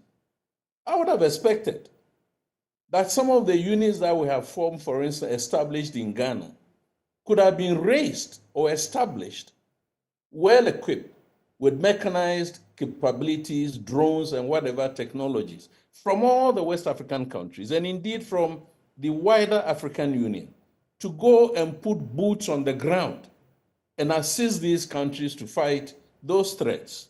We didn't do that. You see, and then you come to the sanctions. Was it on 30th August or 30th July, thereabout, that a decision was made that Niger is under sanctions, and immediately Nigeria cut its power supply to Niger, implying that certain facilities in Niger without power, maybe hospitals, whatever it is, were going to be in dire straits. But when we go outside, when America, for instance, establishes sanctions, it's very discriminate. It determines specific individuals. Take the June or July elections in Sierra Leone last year. Right. America imposed restrictions on the president and his vice, not on Sierra Leone. Because Sierra Leoneans have no part in any rigging or whatever it is that might have taken place in Sierra Leone. Then you give time, maybe in a week's time, maybe in a month's time. But if you say that on the day that you are issuing the ultimatum, the restrictions take place the same day, the same hour, the same minute. That is not how diplomacy is run. Right. So it comes back to where they started that. They've not been treated fairly. And they've not been treated equally. Indeed, if you want to step back a bit, we were in Accra here when some of them were invited. And they were asked to go and change from uniform to civics. And I said, and I want to repeat it, that if I had been, excuse my language, Dumbuya or Assimi Goita or whoever, I would have boarded my plane and flew back to my country. Because you feel they've been disrespected every step of the way. It's very, very disrespectful. It's like telling Prof that he cannot go to Buckingham Palace in the dress that he is. You don't decide what Prof wears as an African to go anywhere. So if some Africans decide to wear batakari or fugu or smoke to wherever in this world, even to the Security Council, to Buckingham, to White House, that is their sovereign right. Right. You don't dictate to them to go and change. But the rhetorics, you see it, the way and manner in which we treated them then is what has brought us here. Okay. Because they become wiser, they become bolder, and they are now making their choices choosing their friends and who to align with. And that in itself doesn't bode well for the regional bloc, whether you're looking at the AU or you're looking at ECOWAS. Just hold for me, Colonel. Let me bring in Professor Enning. You've been listening patiently, and I know there's a lot percolating in your mind, but two quick questions. One, straightforward. Is ECOWAS crumbling? And two, you've already mentioned Mauritania. So is ECOWAS crumbling? And two, what sort of membership, if any, will these states have in ECOWAS? Colonel Aboagye has already mentioned that they've not even been attending, there are sanctions, they may not be paying their dues per regulations and all of that. What sort of membership could they have within this year period before they finally exit? Well, they wouldn't, on paper, they are still members for the next 12 months. But in practical terms, the next 12 months will focus on the processes of disengagement, except the Accra Initiative, which is now the only West African multilateral organization that all three countries are members of, becomes the vehicle that says, look, our brothers, we've treated you with disrespect. We listened to people from outside our sub-region. We recognize that we've made a mistake and we want you back. Do you honestly think ECOWAS would do that? Do you honestly think ECOWAS would do that? No. This language cannot emanate from itself because it is you. But we know that the former emir of Kano, Sanusi, played a critical role in opening that chamber or that door for ECOWAS to begin the processes of engagement. I think hybrid processes and mechanisms must be considered by the Commission if it has the humility. If not, I think from now going, they won't pay because they need to divert that money to looking after their people. And they are basically just interested in the processes of disengagement. Now, Festus made a very good point about the humiliating treatment of these leaders when they came for the Accra summit. When they were driven from the Pipiasi Lodge, actually they were going home, but they didn't go home. They went to see the late former president, J.J. Rawlings. And if you can get your background staff to quickly find the reportage and the pictures, Mr. Rawlings gave them a very pertinent advice, which of course, the journalists did not pick up. Basically, Mr. Rawlings told them, look here, you are your own people. You run your countries the way you want. Don't let anybody push you around. But that fell between the cracks. Okay, so they were listening to an elder revolutionary statesman telling them how to handle the buffeting winds and basically saying, stay the course. I did it. Thomas did it. And we won. Okay, that fell in between the cracks. So truly, ECOWAS, I think Festus and I, we did a news file when the CDSs came into town. And we made this argument that really this is not about the three countries. It's about ECOWAS's credibility. When you make bombastic threatening statements, okay? And let me quote from the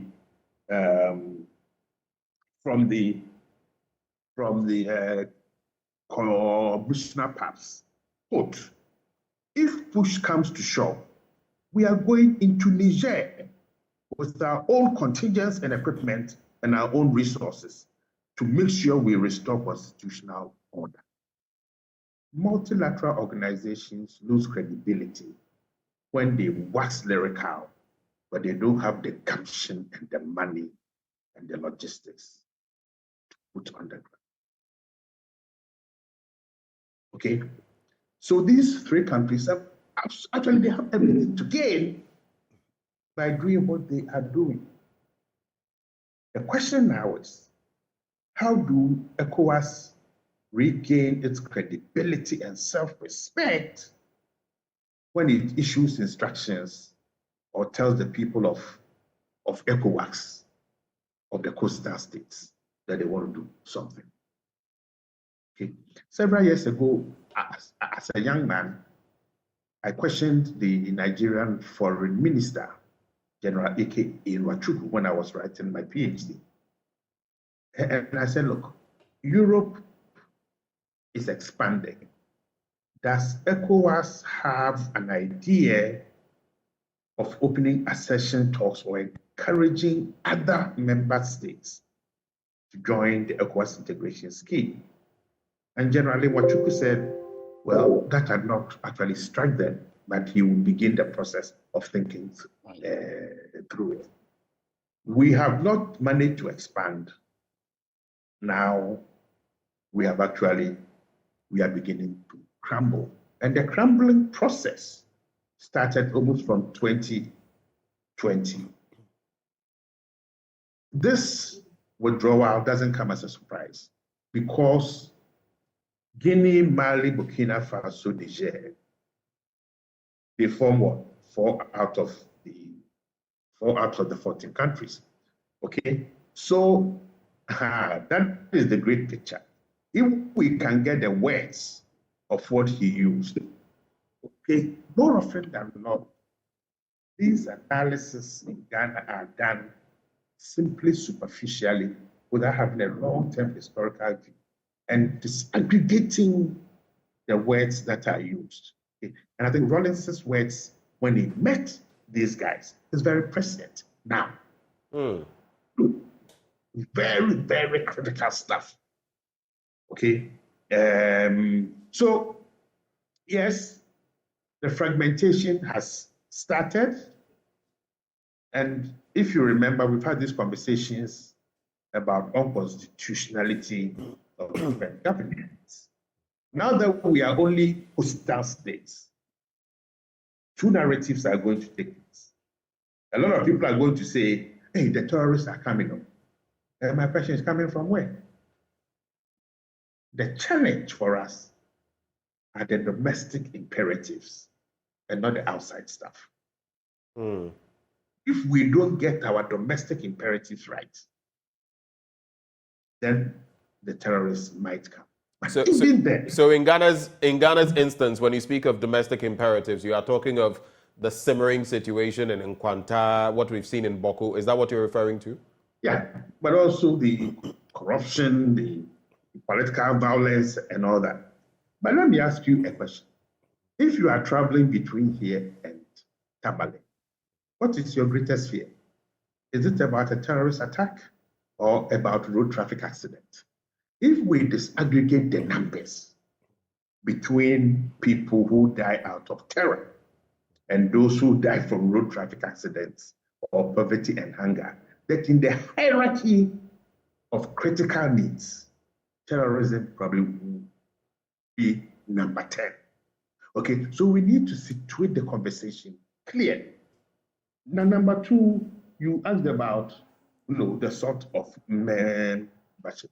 I think we've both come across it. The membership started to disintegrate more than a year ago. And once more, it is the lack of nuanced leadership and an ability to engage in a manner that these leaders felt they could go back to their domestic constituents and tell them, look, we are having a conversation.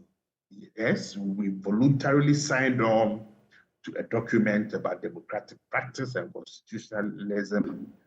So we are talking. But when you use the language that the commissioner perhaps is using, no self-respecting sovereign state, and I think Festus has made this point. supranationality and being a member of a multilateral organization does not undermine the sovereign imperatives. Right. Final point. When the heads of states met in Abuja in December, and you read the statement about the plane and it couldn't take off and all that, people are questioning the veracity of that story. But when the heads of states met and the Alliance of Sahel states made their point, okay, the chairperson of ECOWAS described the alliance, quote, as a phantom attempt to divert attention from our mutual quest for democracy and good governance.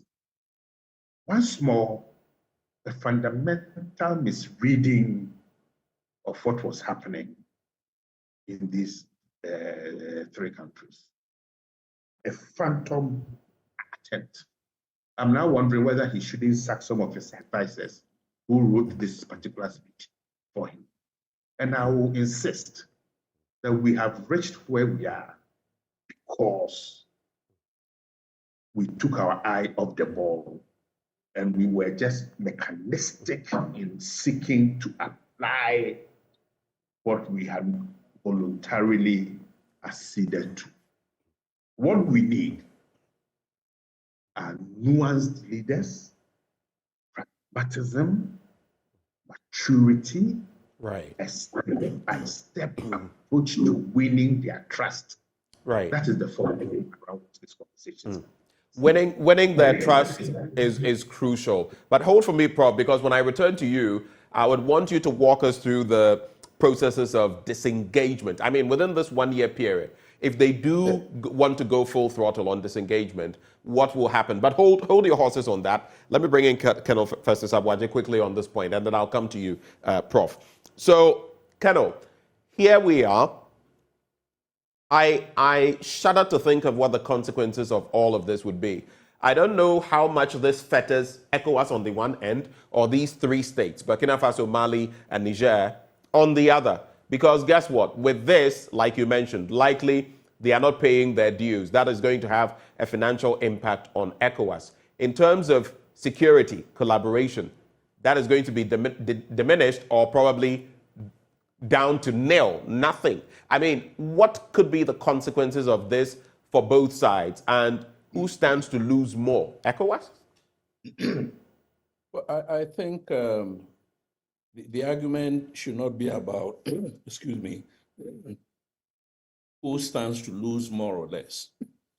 Now, the ECOWAS project was established way back 1975 for economic integration. Now, that economic, or call it regional integration, for instance, is now falling apart. But rather than consolidating, ECOWAS is now fragmenting. So that core objective of ECOWAS is being defeated. And that's a very important or worrying signal that ECOWAS needs to look at very, very critically. Second is that as part of this integration, there are a number of mechanisms or frameworks ECOWAS has established, not necessarily around security, but also around economic, political, and other ideals. So the free trade, for instance, the protocol on free movement of people, goods, and services, for instance, is going to fragment or is going to collapse. And yesterday, on a certain Facebook site, a colleague of mine said, oh, these guys are going to suffer. And I reminded him that if we're getting cattle from Niger without whatever you call custom duty or whatever it is, we're getting onions, we're getting tomatoes from these countries without tax or whatever it is. Now that they are out of the ECOWAS arrangement in terms of trade, their goods will attract taxes, and onions and meat and tomatoes, among others, will become more expensive for those of us who depend on those kinds of commodities. There is also this early warning arrangement that I spoke about, where ECOWAS is divided into 4 zones, monitoring zones. Now, when they exit, they no longer send any reports to Abuja. So there's going to be a certain deficit of information about what is going on within the Sahelian region. Even the Accra Initiative, they stand to decide whether they will continue to share whatever information, whatever intelligence they have, or they don't want to share it. After all, they're on the front line. So they have what you can call hot intelligence that we may not have, you know. The political stability is also another question. Look, for all you know, there are some other countries in the region that are reading the signals from these 3 countries. And one of them, or some of them that we always talk about, you know, the Togos and the Benins and the Cote d'Ivoires. And as for Guinea, it's already a bad boy of France. It's been out long ago. So it has nothing to lose or fear. It is likely, I mean, it's possible that a few other ECOWAS countries may follow the direction that these 3 countries, you know, have embarked upon. All said, it doesn't augur well for regional cohesion, regional integration. But if the Sahel goes, then, as people will say, terrorism will be echoing off our northern borders. That's the Guinea coastal states. The other danger that I fear, I mean, is it a coincidence that Blinken visited ECOWAS within a week of this announcement being made that they are leaving ECOWAS? Is it a coincidence? And I read somewhere that when Blinken visited Niger 4 months before Bazoum was overthrown. Why did Blinken come to West Africa in particular, and France and Nigeria and Cape Verde? What kinds of messages did he bring? I'm pointing out the danger of one of the reasons why they are leaving, external influences. That West Africa is going to be turned, or in fact, it's already turned into a geopolitical battle space or theater. Well, America is not here to help us develop, consolidate democracy per se. America is here as a containment strategy against Russia. That is why America is here.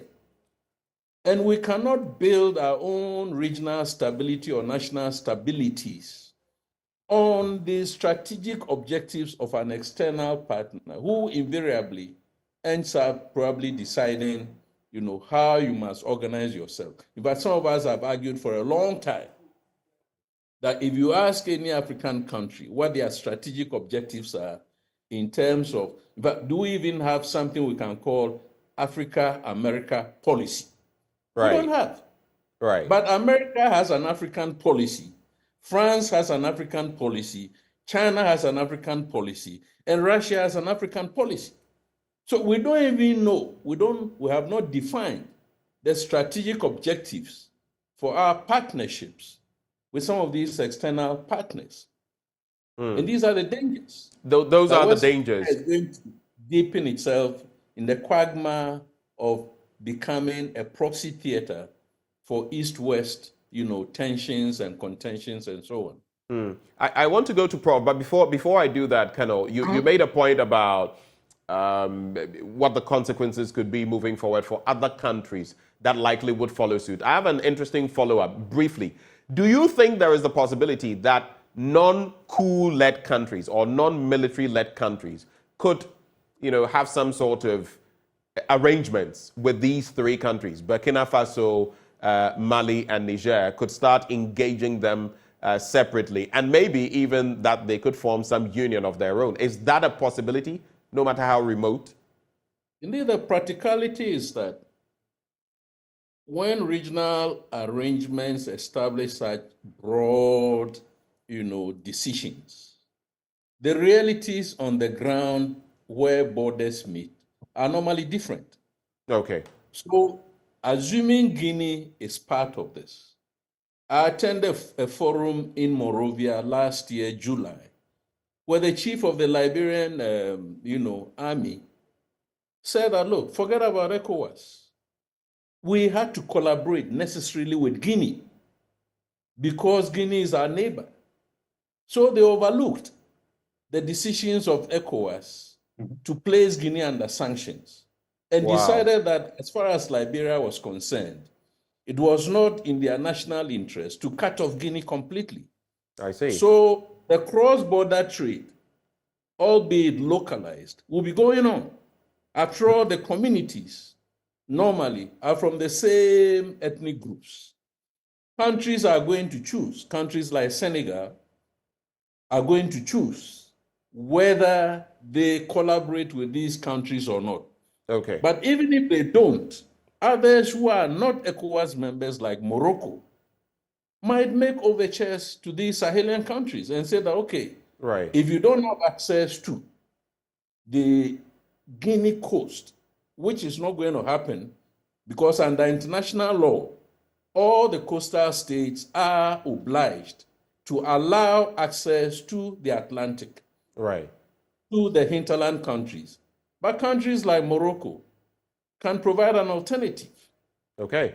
As we will stand to lose, we, the coastal Guinea states, whatever they pay to us in terms of taxes and so on, will be gone. We'll be losing, of course, right. Save our roads, as you know. But saving the roads doesn't mean that we'll find the money to fix the roads, because the monies have now vanished, evaporated, and are going maybe in the direction of Morocco. Okay, so interesting points you make. Prof, so right after this, I'll take 30 seconds from each of you, but I'm giving you that time, Prof. What are the processes of disengagement, if any? I mean, between now and a year's time, what can we expect? Let me tag on to something that Festus said and come to this. Morocco has already very quickly, please. Very quickly. Morocco has already offered its ports. Togo is experiencing a boom, in its port in terms of trade to these three countries, likewise Benin. In terms of the processes, first, either the three countries will negotiate as one, and therefore they will have a lead negotiator with a supporting team, and then ECOWAS will have its negotiators, and then they will start the process of disengagement. A meticulous step-by-step process going through every single ECOWAS institution in terms of staffing, contributions, and then they will now then have an addendum as to what will be the new form of relationship between ECOWAS and then the Alliance of Sahel States. But three things will determine this. One is how best to forge a compromise. I mean, it is not in anybody's interest for this to become a very contentious divorce. Number two is about implementation. What will be the time frame for the decisions that have been made around the disengagement to take place? Number three is particularly for ECOWAS, how best to hedge its bets against any unforeseen external actor beginning to come in. But all in all, I think this raises fundamental questions.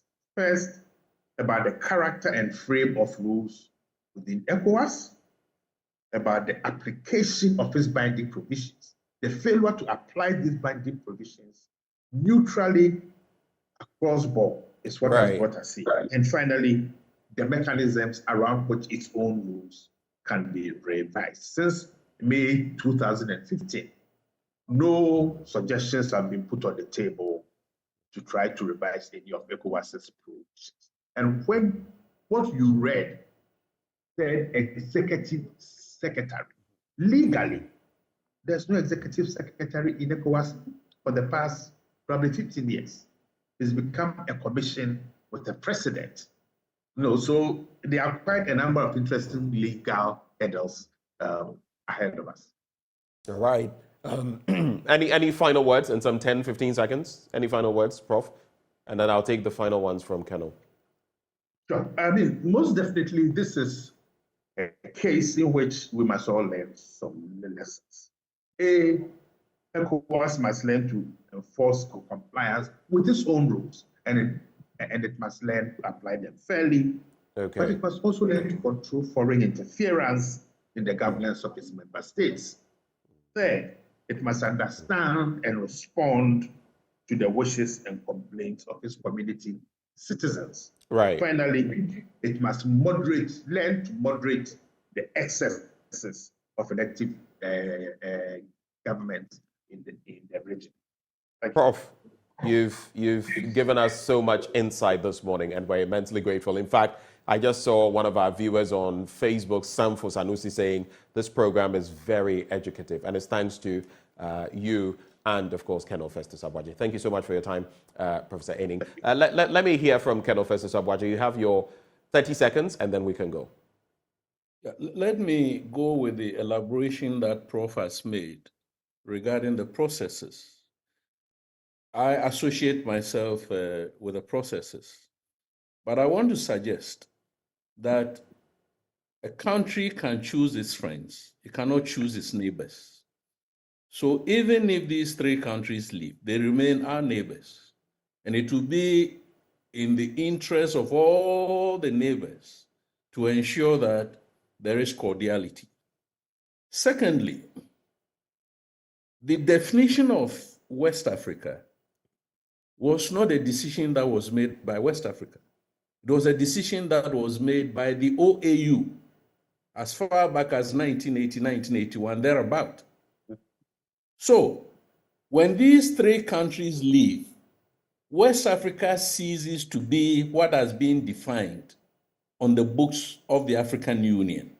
And yesterday I suggested that it may very well be that ECOWAS will need to find a new name, and that new name could be Economic Community of Coastal West African States, or ECOWAS. It will no longer be ECOWAS because it doesn't represent West Africa as politically defined by the region. And these may be some of the issues that could be discussed, even if outside of ECOWAS, definitely within the African Union councils. Thank you so much, gentlemen. Colonel Festus Aboagye, retired, is a conflict and security analyst. We also had Professor Kwesi Enning joining the conversation. He is a security consultant. You've been so gracious to share your time with us this morning, and we are immensely grateful. I see you, Wahid Hassan. You say you've been watching live from London, and you say these are great thinkers. Well, stay with us. Still to come, you know what happened on Saturday? The parliamentary primaries. We had the orphan constituencies earlier, and on Saturday, we had those constituencies where the MPP has representation. 28 big wigs, incumbent members of parliament, were unseated. Why did this happen? Who are those who fell victim? And what is the way forward for the New Patriotic Party? Well, we'll bring you details of that after the break.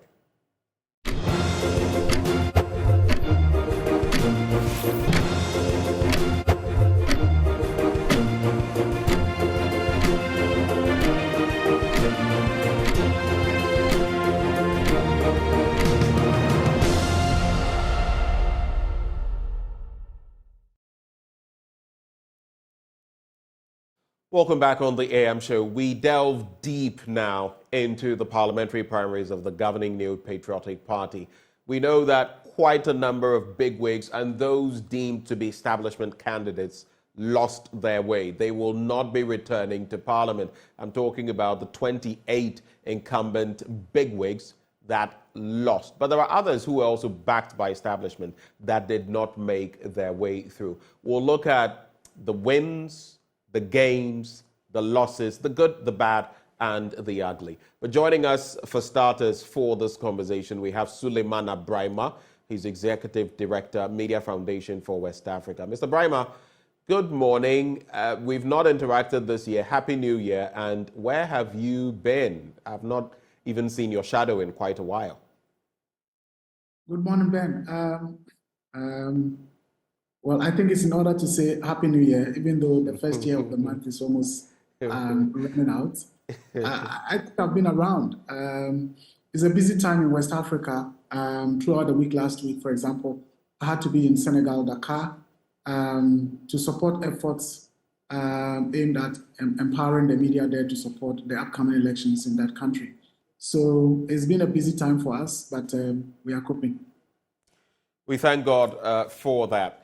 Before we get into some very topical matters, we'll be heading to Yendi, we'll be heading to Ewutu, Senya East. You know exactly why we'll be heading there. But before we go there, what did you make of the MPP's parliamentary primaries on Saturday? The good, the bad, and the ugly. Well, I think that generally it's fair to say that it went well. Of course, there were issues of concern such as the traditional issue of money in our politics. And I mean, even though I was out of town, I was reading about some constituencies where delegates were saying that unless they are paid, they are not going to vote. We had allegations about monies being distributed. We had allegations of television sets being distributed. And sometimes these things make you wonder, what at all do people who seek to go to parliament seek to gain? We know the salaries of parliamentarians. So beyond the salaries, what is there in parliament that people are really willing to do anything and everything to be able to get to parliament? I think that is something that as a country we need to be concerned about. It is a question I have asked time without number and even posed to candidates here, even I think as recently as last week. They are never able to give me any concrete answers. They say they want to serve the people. I ask them, if you lose, with all these sums of money you are spending, I mean, it's clear that there's something, but you and I don't know exactly what, but there's something. Well, absolutely. And I think that, to be honest with ourselves, we all know the kinds of transactions and things that happen in Parliament. And that is why we are in the situation that we are in. We have both the majority and minority doing compromises here and there. We have a minority that is almost equal in number in terms of the parliament that we have now, 137, with an independent candidate or MP making it 138 for the governing party. And yet we have had a situation where our country has borrowed to almost unimaginable levels. We have minority MPs coming out to always complain. And then you ask yourself, but these loans are approved by the House. I can't remember the number of times where minorities MPs have said, look, we are boycotting this, or we won't do this, we won't do that. In almost all instances, these are done by the same House. We have cases where the president makes appointments that are just a no-no in terms of, partisan people being appointed to institutions that are supposed to be independent, and yet you have a bipartisan approval of these people, even as you have the minority or the NDC complaining. So you ask yourself, what has been happening in Parliament? If people will come out and complain, and yet they are the same people who make the decisions that get us into worse situations, then of course, something is happening that must be of concern to all of us. I was hoping that our current Speaker of Parliament would assert his authority in some way to be able to get us out of what we all know of Parliament, that sometimes you cannot say, because they'll say, well, contempt of Parliament, privileges committee, invitation, and so on and so forth. But literally, we are killing and destroying our country. I mean, nobody can tell me that they are spending all they are spending because they want to go to Parliament and earn, is it the 20,000 or 25,000, because they want to serve this country. If they want to serve this country, the money they spend in the primaries can really do well for a lot of people. But of course, we also saw the thuggery in some areas. It was quite scandalizing to observe or to see the videos from Yendi, for example. I don't think that as a country, 30 years of our democracy, we should be experiencing some of these things. Of course, I admired Adwoa Safo's courage and determination to go. And I was wondering whether how she thinks of the people of Domikwabenya to put herself up again for the elections. And then, of course, some surprising defeats here, some surprising winnings here and there. So generally part of our democracy, but we can absolutely make it better. Right. And I believe in some instances, you would also look at the female casualties because we want more women in parliament. I know that is something that you support as well, but we see a lot of them falling by the way. Ursula survived, but you look at the likes of Frida Prempeh, you look at the likes of Sheila Bartels, you look at the likes of Tina Mensah, among others, all of them succumbing. And it doesn't paint a pretty picture because a lot of these people were succumbing to men as well. Dr. Gideon Boakon in Frida Prempeh's constituency, the lawyer Jerry Ahmed in Tina Mensah's constituency, Wejagbawe, among others. So it makes for interesting reading. But let's come down to something that you are passionate about, media, right? We know that in Yendi and Ewutu Senya East, there are different dynamics. In Yendi, we are told that the sitting member of parliament, and while the results were not declared by the EC, we are told that an official of the MPP in that constituency declared the results in favor of Farouk Aliu Mahama. But there was a standoff and there was some assault of a journalist, supposedly, by Farouk Aliu Mahama. What do you make of that situation? The same Farouk Aliu Mahama, we had seen, again, going back to the money in politics, we had seen smart TV sets with his images and all of that. Let's deal with that incident first before we get into Ewutu Senya East and Mavis Hawakumse. Well, I read and heard about that incident in Yendi involving Farouk Aliu Mahama. I'm told the person involved is a reporter for City FM, City TV. From what I read, the matter has been reported to the police. We as an organization are yet to really verify, even though I have no doubts that the story is credible. And of course, if it is credible, I think we've gotten to a point where we need to really take drastic measures as a media community to ensure that our independence as guaranteed by the Constitution is respected, our safety is guaranteed, and our rights are protected. I think over the course of the last 4 or 5 years, the level of impunity for crimes against journalists has just been unimaginable. And it's basically a reflection of the level of impunity that is going on in all sectors of society. We have fantastic laws in the country, but these laws are never respected. They are only respected when it involves, the poor person, the weed smoker, the plantain thief, and so on. But when big people commit crime, it's as if the laws don't work in their case. Just imagine if it was Farouk Aliu Mahama who was slapped by a journalist or by someone else. By now, we would have been told that the person is in detention, the person is to be taken to court today, and all of that. We would have seen the law taking full effect. And I think it is also because sometimes we as journalists have failed to come together to collectively act. And that is why we applaud the decision of the GJA, for example, in the case of Hawakumse.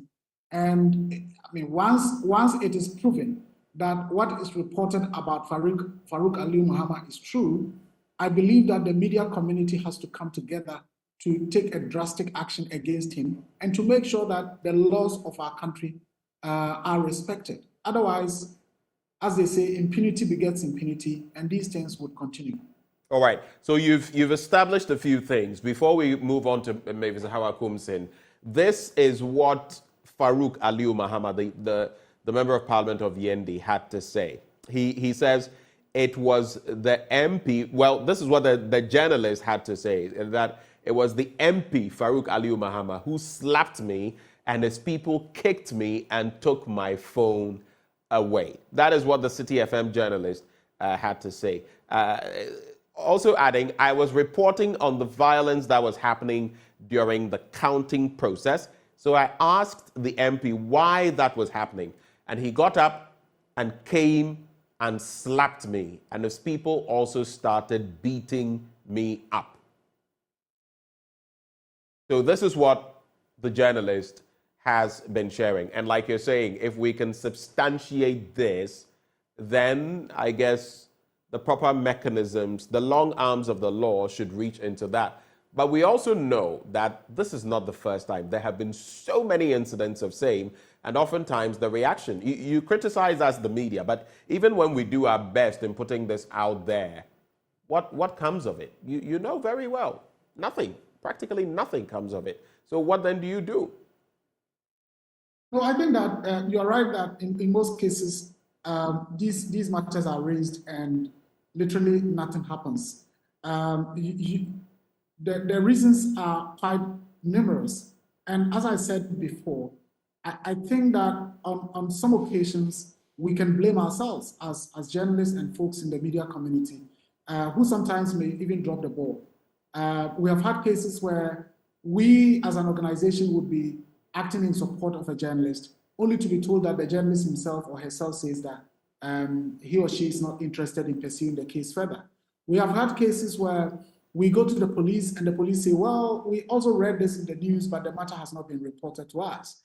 Just a few months ago, the Ministry of Information organized what was called the Accountability Forum, for which I really commended the minister and his ministry for putting that together.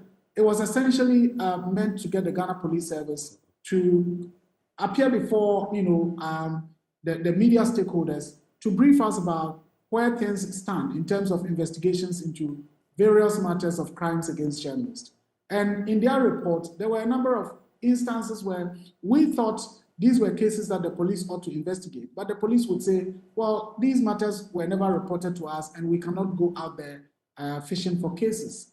And so in some instances, it is because we as journalists tend not to be interested in the cases. Imagine, for example, this journalist from City FM, City TV, who is said to have been abused. If we decide to take up this matter and the journalist says, oh, I'm not interested because Farouk sent a delegation to come and appeal to me to drop the matter and so on and so forth, there is nothing we can do. We just have to accept whatever the journalist says. But that is the appeal that I am making, that until we begin to assert our rights, until we begin to take people on for the abuse of the law, we would not make progress. And indeed, if this turns out to be true, that Farouk indeed slapped or abused the journalist, that's a criminal offense, and we would be prepared to go all out to ensure that, the matter is taken to court, prosecuted, the journalist's rights, respected, and whatever decision the court then would arrive at. If the court says, well, it's okay because he's an MP, he can slap a journalist and go scot-free, well, let's get there and see. But the time when people feel that they are too big in this country must come to an end. We must ensure that when the law says that no one is above the law, indeed no one is above the law, not even the president. I believe that we should get to a point where if the president is abusing the law, we take him on, even if he wouldn't listen, even if he is adamant, as we are witnessing in some of these cases. I think as citizens, we have not been angry enough, in some of these matters. And so these are matters that we would fully pursue. We are keenly interested in them, and we would ensure that the right things are done, so long as the journalists would want their right to be asserted and would want to be supported in defending their rights. And of course, it becomes even more problematic because of the position he occupies. And again, some people would even look at the fact that he is the son of a former vice president. But let's cross over from Yendi into Ewutu Senya East. A member of parliament who is not new to having problems with, close shaves with media people and her team supposedly perpetrating assault. Now, in recent times, we heard of that Cape FM incident in the central region, on the back of which the GJA issued a statement saying that there should be a media blackout. No one should cover anything to do with Mavis Hawakumson, the Member of Parliament for Ewutu Senya East. She has gone through, she has scaled the hurdle in her primary, but now she is saying that she's taking the GJA leadership, the president or the body, to court, suing them, and that they must come with proof or retract the statement they have made. But you, as the Media Foundation for West Africa, you have supported the GJA on this. On what basis did you support the GJA? Because she's saying there's no evidence tying her to this assault or to her team. Well, I'm not surprised that the minister would take such an absurd position. Here is a case in which a journalist has been assaulted during an incident involving her vetting. The journalist says, this is what happened. I was invited. People said they are suspecting that I'm the one who insulted this person on television. I told them I'm not. I showed them my card. And subsequently, they ambushed me and mercilessly beat me up. I would have been expecting the minister by now to be saying that, look, I only came to realize this after my vetting, and I have spoken to the journalist involved, rendered my sincere apologies to him, and I've assured him that, look, I will take all the appropriate steps to ensure that the persons involved are sanctioned, and in the event some cost has been incurred in terms of medical bills, I'm ready to support the journalist. But surprisingly, she comes out to be threatening a court or a legal action, and I don't know on what basis. The GJA is saying that, look, media houses should boycott everything related to her, and we have added in our support to the GJA that it shouldn't just be about her. So long as she remains the Minister for Fisheries, in fact, the Fisheries Ministry should not also be covered by the media as well. And I really marvel why she thinks that the whole thing about court is that anything you can just simply say that I'll go to court. Is she going to court for what? Defamation? How is she defamed? The GJA has not said that she's the one who beat up the journalist. They are saying that people affiliated to her, and the people subsequently made comments to suggest that indeed they are affiliated with her. And so instead of being sober and doing what people would say, well, that is what is expected of a leader, she is now threatening an absurd court action. Well, we can only wish her well. She should go. We are fully in support of the GJA. And in fact, if she should go ahead with a court case, as General Mosquito once said, anyone can go to court. We would certainly be on the side of the GJA and will offer whatever support that the GJA is required. If they don't have the capacity to engage a legal person, we would be willing to be on their side, to support them with the lawyers to defend such a case, which I don't think would happen anyway. But let's see how it goes. Hold for me, Suleimana. I'll come back to this issue, but the man in the thick of things, Albert Jumfor, GJA president, is on the line with us. Mr. Jumfor, a very good morning to you. Good morning, Benjamin. How are you?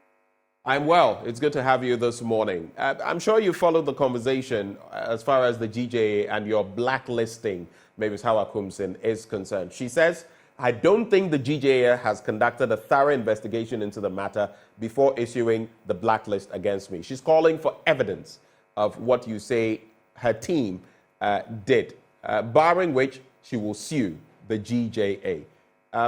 Do you have the evidence? Do you have any evidence that points to the fact that Mavis Hawakumson or her team perpetrated this act to the Cape FM journalist? Okay, thank you, Akato, and then greetings to your able team members, and good morning to your Sherry viewers. I think that I don't know what she meant by saying evidence. Maybe she wants us to put our evidence out there so that she can also adduce evidence for us. And if we are going to court, why don't you go to court? Why would you call for evidence? We are ever ready if you want to test the law, the rule of law. That is a very good one.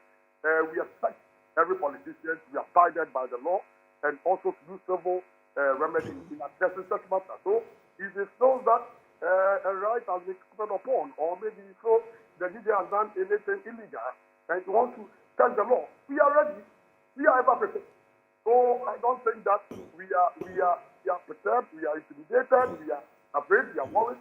We are ever ready and prepared. Any politician who wants to attack journalists in this country. And I will stand my head. Now, talking about evidence, I think we have said this over and over. What is he saying? Is he trying to say that he doesn't know the people who assaulted our colleagues? Is that what he's trying to say? That's what we have enough evidence. Open evidence, and he's aware. I just want to believe that whatever commentary he made were just rhetoric or maybe political statements. But when it comes to evidence, first of all, the very person, the guy, the purported police officer who signaled our colleague to meet him halfway and who questioned him with a picture on his phone, we have the video of this police officer or this reporter, let me put it, but we haven't confirmed the officer yet. But we have the video of this reporter police officer following our footage on the official run as a minister of justice. So what is this? We have two close pals, two close ladies who have been with her, as we are told, for over years, over 10 to 20 years. This lady is there. We have pictures of this lady. They were the first people who approached our brother, our colleague, and then asked him, "Are you Jacob?" They confronted him and asked, "Are you Jacob?" Our colleague said, "No, I'm not." They said, "Are you not the one who was on UTV insulting Honorable?" So is he saying that he's going to disassociate himself or delink himself from these two women? We have the image. We have a picture of one of the stars who actually assaulted our brother, who hit our brother. We have a picture. We have no CD. So you can bring it on. We are ready.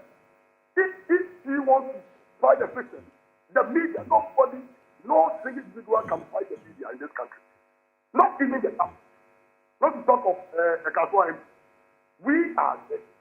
This will take them to court, and we'll meet them there. Sorry.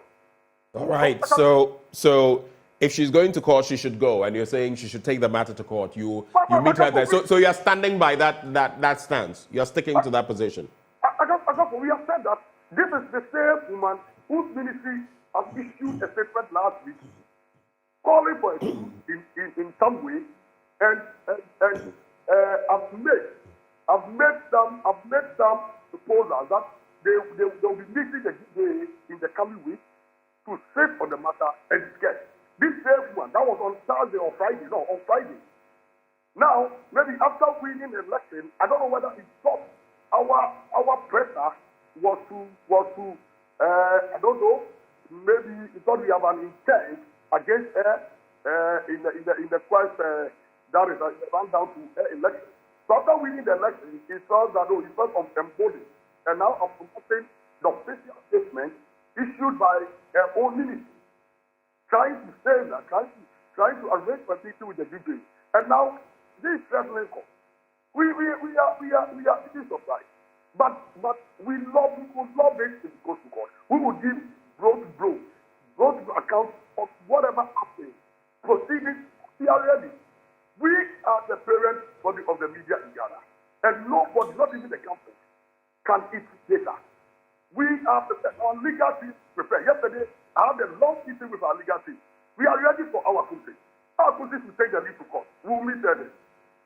It's interesting because at a point, when she spoke, she made mention of the fact that you, in some interaction with her, had promised that you would send her, I don't know whether it was directly with her or said somewhere, but that you had said that you would send her evidence, a video or something of the sort, pointing to this attack, the assault on the Cape FM journalist, and that you had not, till when she was coming out with this statement, you hadn't been able to send it to her. But you're saying you do have the evidence, right?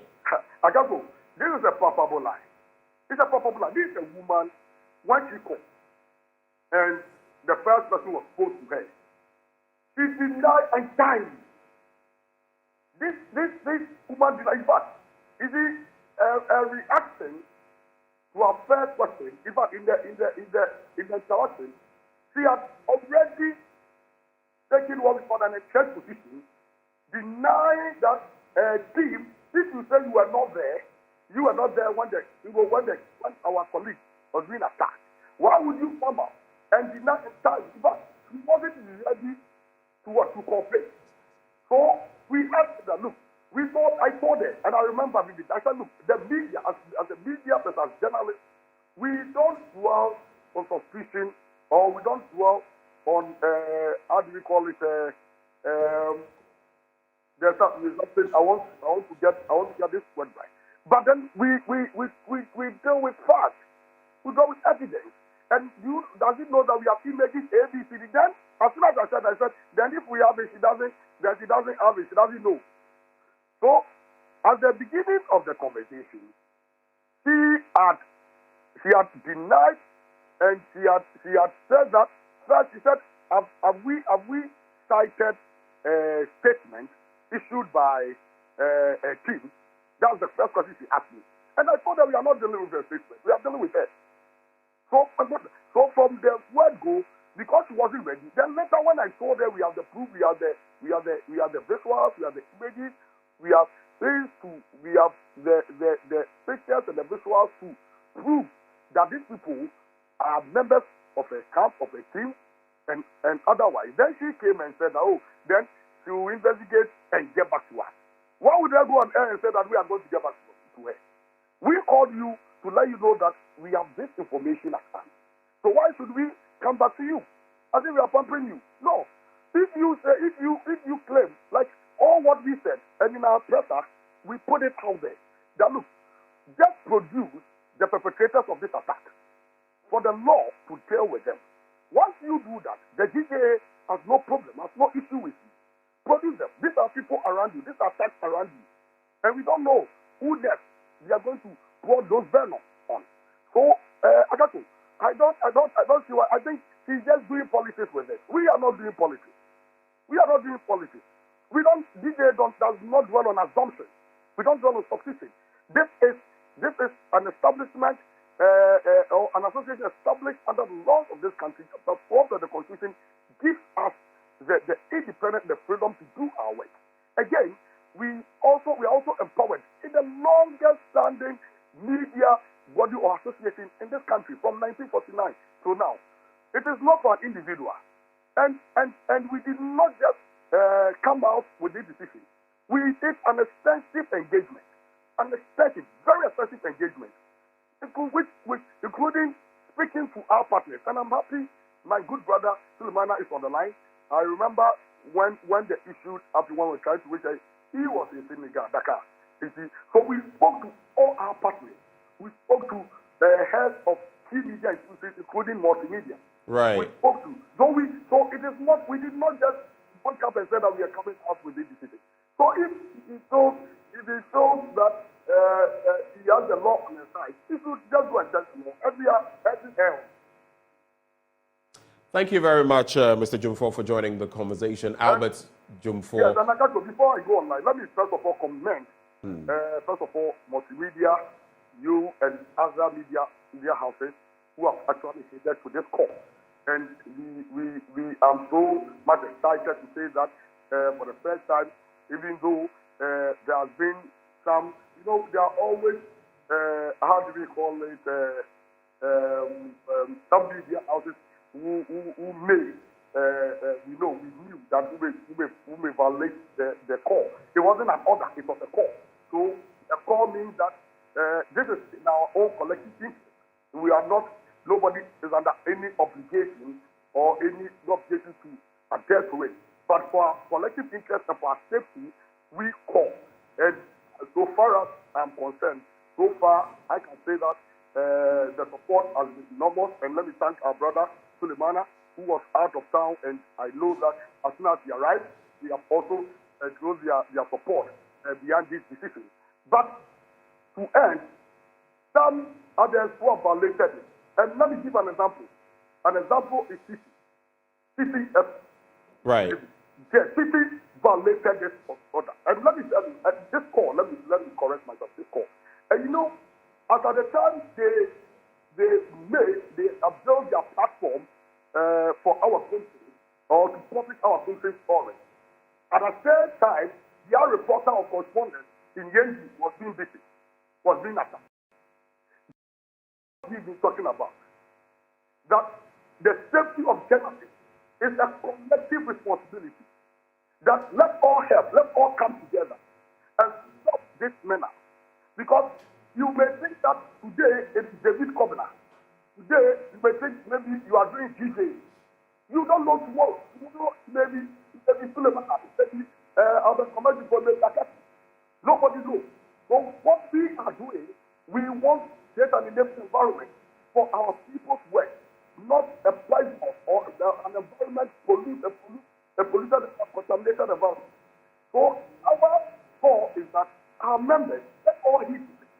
Listen, this is how these people will get to know that the media is very important. They need us more than we need them. All right. Thank you so much. All right. Thank you very much, Albert Jum, for joining the conversation. He is president of the Ghana Journalists Association. Thank you very much, Suleimana Brahima, for joining the conversation. He's executive director, Media Foundation for West Africa.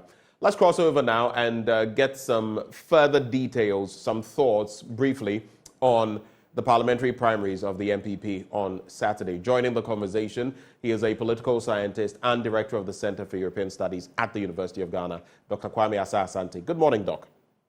Morning, Ben. How are you, my brother? I could be better, but we thank God for life. What do you make, to start off the conversation, of the parliamentary primaries of the MPP in its entirety? I mean, I'd like you to summarize, but the good, the bad, and the ugly, even before we get into who has lost and who has been retained. The good. I'll start with the good. The good is that there was a lot of preparation that manifested itself in terms of the way the election went, with a few hiccups, with the exception of a few hiccups.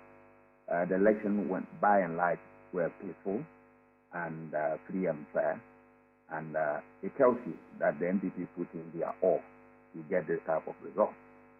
The bad, we also heard of the issue of monetization and its effects, which Ghanaian political actors have been hypocritical about. They are not ready to deal with this. I don't know how we are going to fix this problem, but I think that what we can do as a society is to make sure that whoever wants to influence us with money, we chase those people out by voting against them. Otherwise, a time will come, our needs will be ignored by the very people who want them to lead us. Because if they can buy their way into parliament, into a presidency or positions of authority, then I'm afraid your needs will not be counted at all in the eyes of those politicians. The ugly is what we saw, the very ugly spectacle in Yendi, where two candidates declaring themselves as winners and all that. It's unfortunate. I believe that the party constitution and other mechanisms are in place to fix this problem once and for all. It doesn't bode well for a party such as MPP. Now, speaking about those, money in our politics, you mentioned Yendi, and apart from the assault on a journalist, which purportedly, per the City FM journalist, was perpetrated by the man himself, the MP, Farouk Aliyu Mahama. The journalist insists that it was Farouk Aliyu Mahama who assaulted this person, and of course, also some members of the team of Farouk. And then there was that incident with the ballot papers being shredded and all of that. The EC did not declare, but a member of the constituency executive of the MPP went ahead to declare the elections. What do you make of those developments? And then you can add the fact I was talking about in the beginning. Money, the TV sets branded with people's images and all of that. That is very unfortunate to have that type of experience in elections such as what intra-party elections, a contest within the same political party, like that. People will not understand themselves and they will not do what is expected of them. And at the end of the day, they are virtually in blows and all that. It's very, very unfortunate because democracy abhors these type of behavior. So I was expecting something better than what we saw. It's very, very unfortunate. All that happened was nothing but what a sorry story on that day. We believe that we will not have a repeat of this come 2024 December 7th election. That is my hope. And it tells you that the party has a lot of homework to do, and EC also should be able to take a cue from this and make sure that all the necessary education that they need to get from these, they'll be able to add it to what they have in order to ensure a very peaceful and successful election. For issue of monetization, it's a serious matter. It's a serious matter. And Ben, you have I guess with each primary or election, we just see how much worse it is becoming, don't we? Oh, yes. Yes. But we as a society, our problem is that we have acquired to this for a very long time. Yes. Once they deny you what they promise you, knowing very well that you use that against them, then they come to you during elections and then pay you off. Then you are silent. If we continue to maintain this state of affair, a time will come, campaign will be relevant. Issues will not be discussed. All that you need is to go and dole out money to voters, and at the end of the day, you will smile. Is that what we have bargained for as a society, who really want to maintain this democracy by hook or by crook? I'm not sure that is what we have bargained for us. So all meaningful members of the society, including the voters themselves, we should be alert and chase away anybody who comes in there to influence us with money and other material things. It means that he has taken you for granted, and that what is of interest to you is none of his or her business. There's also that incident, right before we get into other matters briefly, there's also that incident of Mavis Hawakumsin and the GJA calling for a blackout of anything related to her, an assault on a Cape FM journalist, supposedly by some members of her team. She says she's suing the GJA. I just spoke to the GJA boss, who says she should go ahead to court and they will follow her, that they have the evidence. More to talk about there. Any quick reactions? I've not followed the story, so I'll not be able to comment. I'm just hearing for the first time. I want to have full details to be able to digest and then discuss them. All right. Fair is fair on that. So let's take a quick look at those who gained and those who lost in the last parliamentary primaries. Adansi Osokwa, Katie Hammond retained. Francis Asensio Boakye retained in Bantama, faced stiff opposition from Raphael Ejapong, Kennedy Ejapong's brother, and there was, of course, the threat in the antecedents to that contest. In Wejagbawe, Tina Mensah lost to Jerry Ahmed. It was quite a landslide, surprising. Frida Prempeh ceded her position to Dr. Gideon Boako. There's also, interestingly, Anyaso Utuom, Dr. Adomako Kisi losing his slot. There were so many of them. What is your reading of what happened? And the 28, interestingly, 28 bigwigs within the MPP, incumbents with, positions, ministerial positions here and there, who lost. What's your reaction? Oh, it is normal. It is normal. I was not expecting something different from this. It's a true reflection of what I had in my mind, that non-performing MPs should be kicked out. And this is exactly what the voters did by maintaining those who are, in their view, performing, and those who have the potential to come and inject some energy into the political system. So by and large, I was not surprised at all. All those who were kicked out, the people in their constituency believed that the time had come for them to remove them and give way to those who can really serve their interests. These things happen all the time. So you can be a big boss. It doesn't really matter. What matters is that the constituents are the people who decide. So sometimes it doesn't matter so much about the way you want to induce them and all that. When they decide, they decide. So for me, it's a good thing because we are going to get people, fresh people into the system to change the game for the party, if that is the intention of the party. And then we are also going to get people learning from this political curve that, look, if I don't sit up and perform, a time will come my people will not endorse my candidature and the rest of them. So for me, it's a good learning curve for both the party and the constituents. I guess we'll have more time to elaborate on some of these individuals moving forward, especially as I'm going to be hosting you in the course of the week as well for the news review. But thank you so much, Dr. Kwame Asah-Asante. I'm grateful, Ben. I wish you a good day. Thank you. I wish you the same. That is Dr. Kwame Asah-Asante, a political scientist and director of the Center for European Studies at the University of Ghana. We're taking a breather. When we return, the concerned members of the National Association of Institutional Suppliers are asking government to pay up their arrears.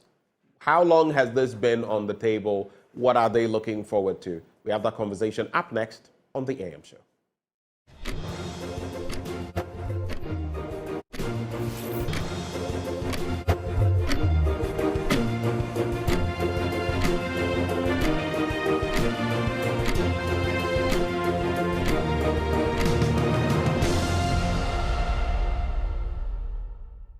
Welcome back on the AM Show, and thanks for staying with us if you've been with us since 6 a.m.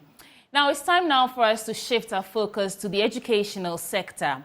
This morning, we brought you a report of some concerns of the challenges saddling the free senior high school policy. We also know that TEWU and some other educational institutions, unions, are on strike. I say all this to say that there's some storm brewing somewhere else. The concerned members of National Association of Institutional Suppliers are asking government to pay up their arrears. These are a group of people who supply textbooks, school uniforms to every public senior high school in the country. I'm joined in the studio by Emmanuel Ayivo, who's the PRO, and Amwa Tahil, the National Secretary, to have a conversation. You're welcome, gentlemen. Thank you. How are you feeling this morning? By the grace of God, and we are only managing. You're managing. You're managing. What is the problem this morning? Why have you? We know that you've written a letter to the government asking that they either pay up the arrears, which is 2 academic years, and the current one, or else you're threatening some industrial actions. Tell me the whole story this morning. Thank you. Yeah. And good morning to the viewers. This issue, as we've stated in a press statement, has been that our government is actually owing suppliers. That is, those of us who supply to all public schools, school uniform, house dress, school cloth, for a period of 2 academic years. That is 2021-2022 academic year, then 2022-2023 academic year. Government has failed to pay us actually on time, and it has brought heavy burden on us. So through Joy and all media, we want government to expedite the payment. Yes, with immediate effect, they should pay us, or we will actually pick it at the Ministry of Education. So when did you enter this contract with the Ministry of Education or the government, and what was the payment term or plan, and then how come they're owing you this much at this point? When did it start, the contract? The contract, as we're talking now, this one is 2021-2022 academic year, then 2022-2023 academic year. Usually when, at the exception of free SHS, when we supply within 90 days, that is 3 months, government should have paid. And the problem, somewhere 2021, as we talk, we had an issue where government defaulted in a payment. So it shifted from 3 months then to 6 months. As we speak, for under the academic year we are talking about, under the period of 2021-2022, government is owing us. And we have had a lot of engagement with them. Yes, with the Minister of Education to pay us. Yeah, your statement said that you took some bank loans, and as a reason, because of the bank loans, some of you are losing property, others have closed down completely. Who guaranteed these loans, and who orchestrated the loan system? Because you take money from the bank to supply schools. There has to be some sort of agreement before you go ahead and do that. Who orchestrated all that? It's the individual suppliers. We are businessmen, so businessmen and women. So individually, we go to bank. On your own accord? On our own accord. Okay. And this, we do 100% pre-financing for the supply. So once they tender the document and you bid for the tender and you win, you will find a way of supplying to the schools. So we go through banks individually without any government assistance. Okay. How much does the government owe you right now? What's the total figure of the arrears? Do you know? Okay, National Secretary. It's over 30 million Ghana cedis. 30 million Ghana cedis? It's over? Yeah. Okay. But the way they do pay us is a way that you cannot even know the actual figure. Because they start paying, they'll pay once they stop, there's no money. And we there for this month, they'll pay a bit, they stop. Yeah, so it's over 30 million Ghana cedis. This is not the first time you're threatening to picket or even, cause any kind of industrial action. As far back as July 2023, you issued another statement threatening to picket. What was the response from government then? And why do you think there will be any difference now? In all, we were called to, we will pay, calm down. We are getting money to pay you. And in all their promises, they didn't honor their promises. So this time around, they were nothing like we are going back. They have to pay us or the picketing will come on very seriously. Serious one. Very serious. What does the picketing look like?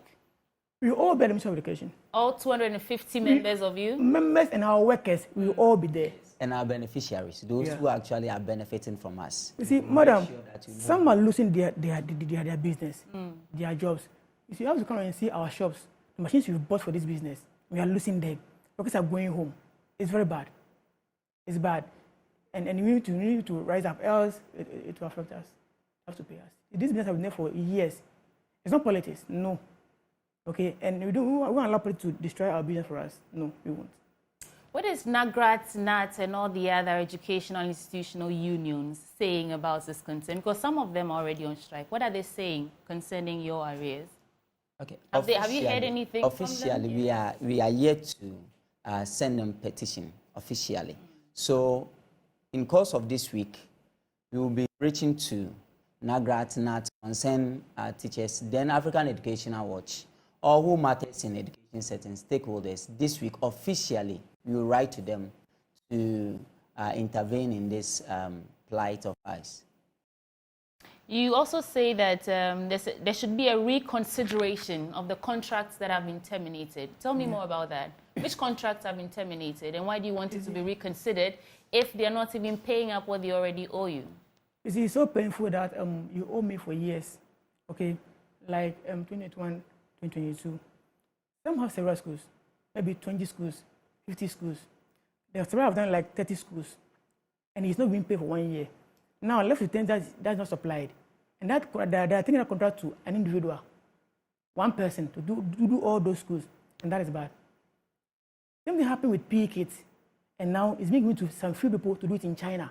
And Ghana is losing all that revenue in Ghana here. You were initially handling the PE kits. And it was taken and given to a few people, only 5 people in the country. What was the reason they gave for taking that contract? Unless you ask the Duchum, Honorable Minister. But there's no, excuse my word, sense in that thing. To lose many people and give to a few to do in China. We don't know what to say, but it's bad. It's bad. We need to sit up. Your final words. You can talk directly to the government. Because I'm sure some of them are listening to you right now. Yeah, let me come first, he will come. Indeed, we are all in support of the free scenario policy. We support it very well. It's a good policy. It's a nice policy that we agree to. But some things are not good that we need to sit down and look at it very well, especially our payment terms. Okay, we supply and make things work well for the policy. So she meet us, we are doing the payment terms so that we do for them. We are willing to do it, but the payment terms is very bad, and you should set up and work on it very for us. Okay, thank you. And I'll also tell the government that we are not doing politics here. The truth is our businesses are really collapsing. Yes, and not that we are actually going back. Things that we invested for years, this time it is being difficult for us. So we want them to pay us as a matter of urgency so that we can survive in the business, so that we can survive, and so that we can all help Free SHS to move on. So through Joy News, we want to extend our message to the Honorable Education Minister to see to the quick payment of the arrears they owe us. When does the 14 days start? Today or yesterday? 14 days started on 22nd of January. So we expect by 5th of February, government should actually respond. Not what we will do is the members will again write to the media. Then we will officially announce, we hold a press conference and officially announce our picketing dates at the ministry occasion.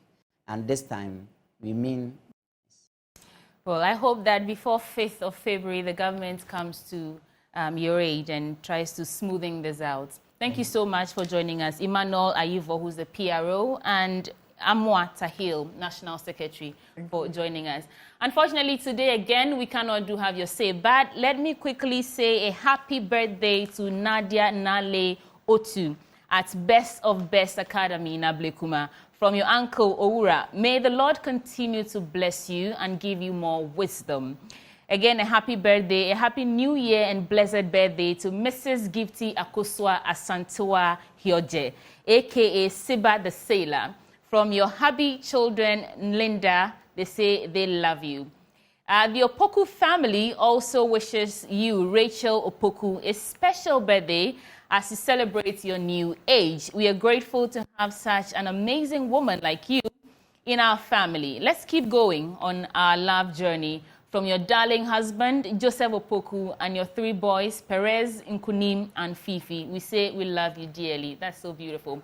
And a big thank you to Akosia Kanga for always letting me show up beautiful. That's how we wrap up for the AM show this morning. My name is Sweetie Aboagye. I did this with Benjamin Akakpo. Keep watching Joy News, your home of independent, fearless, and credible journalism.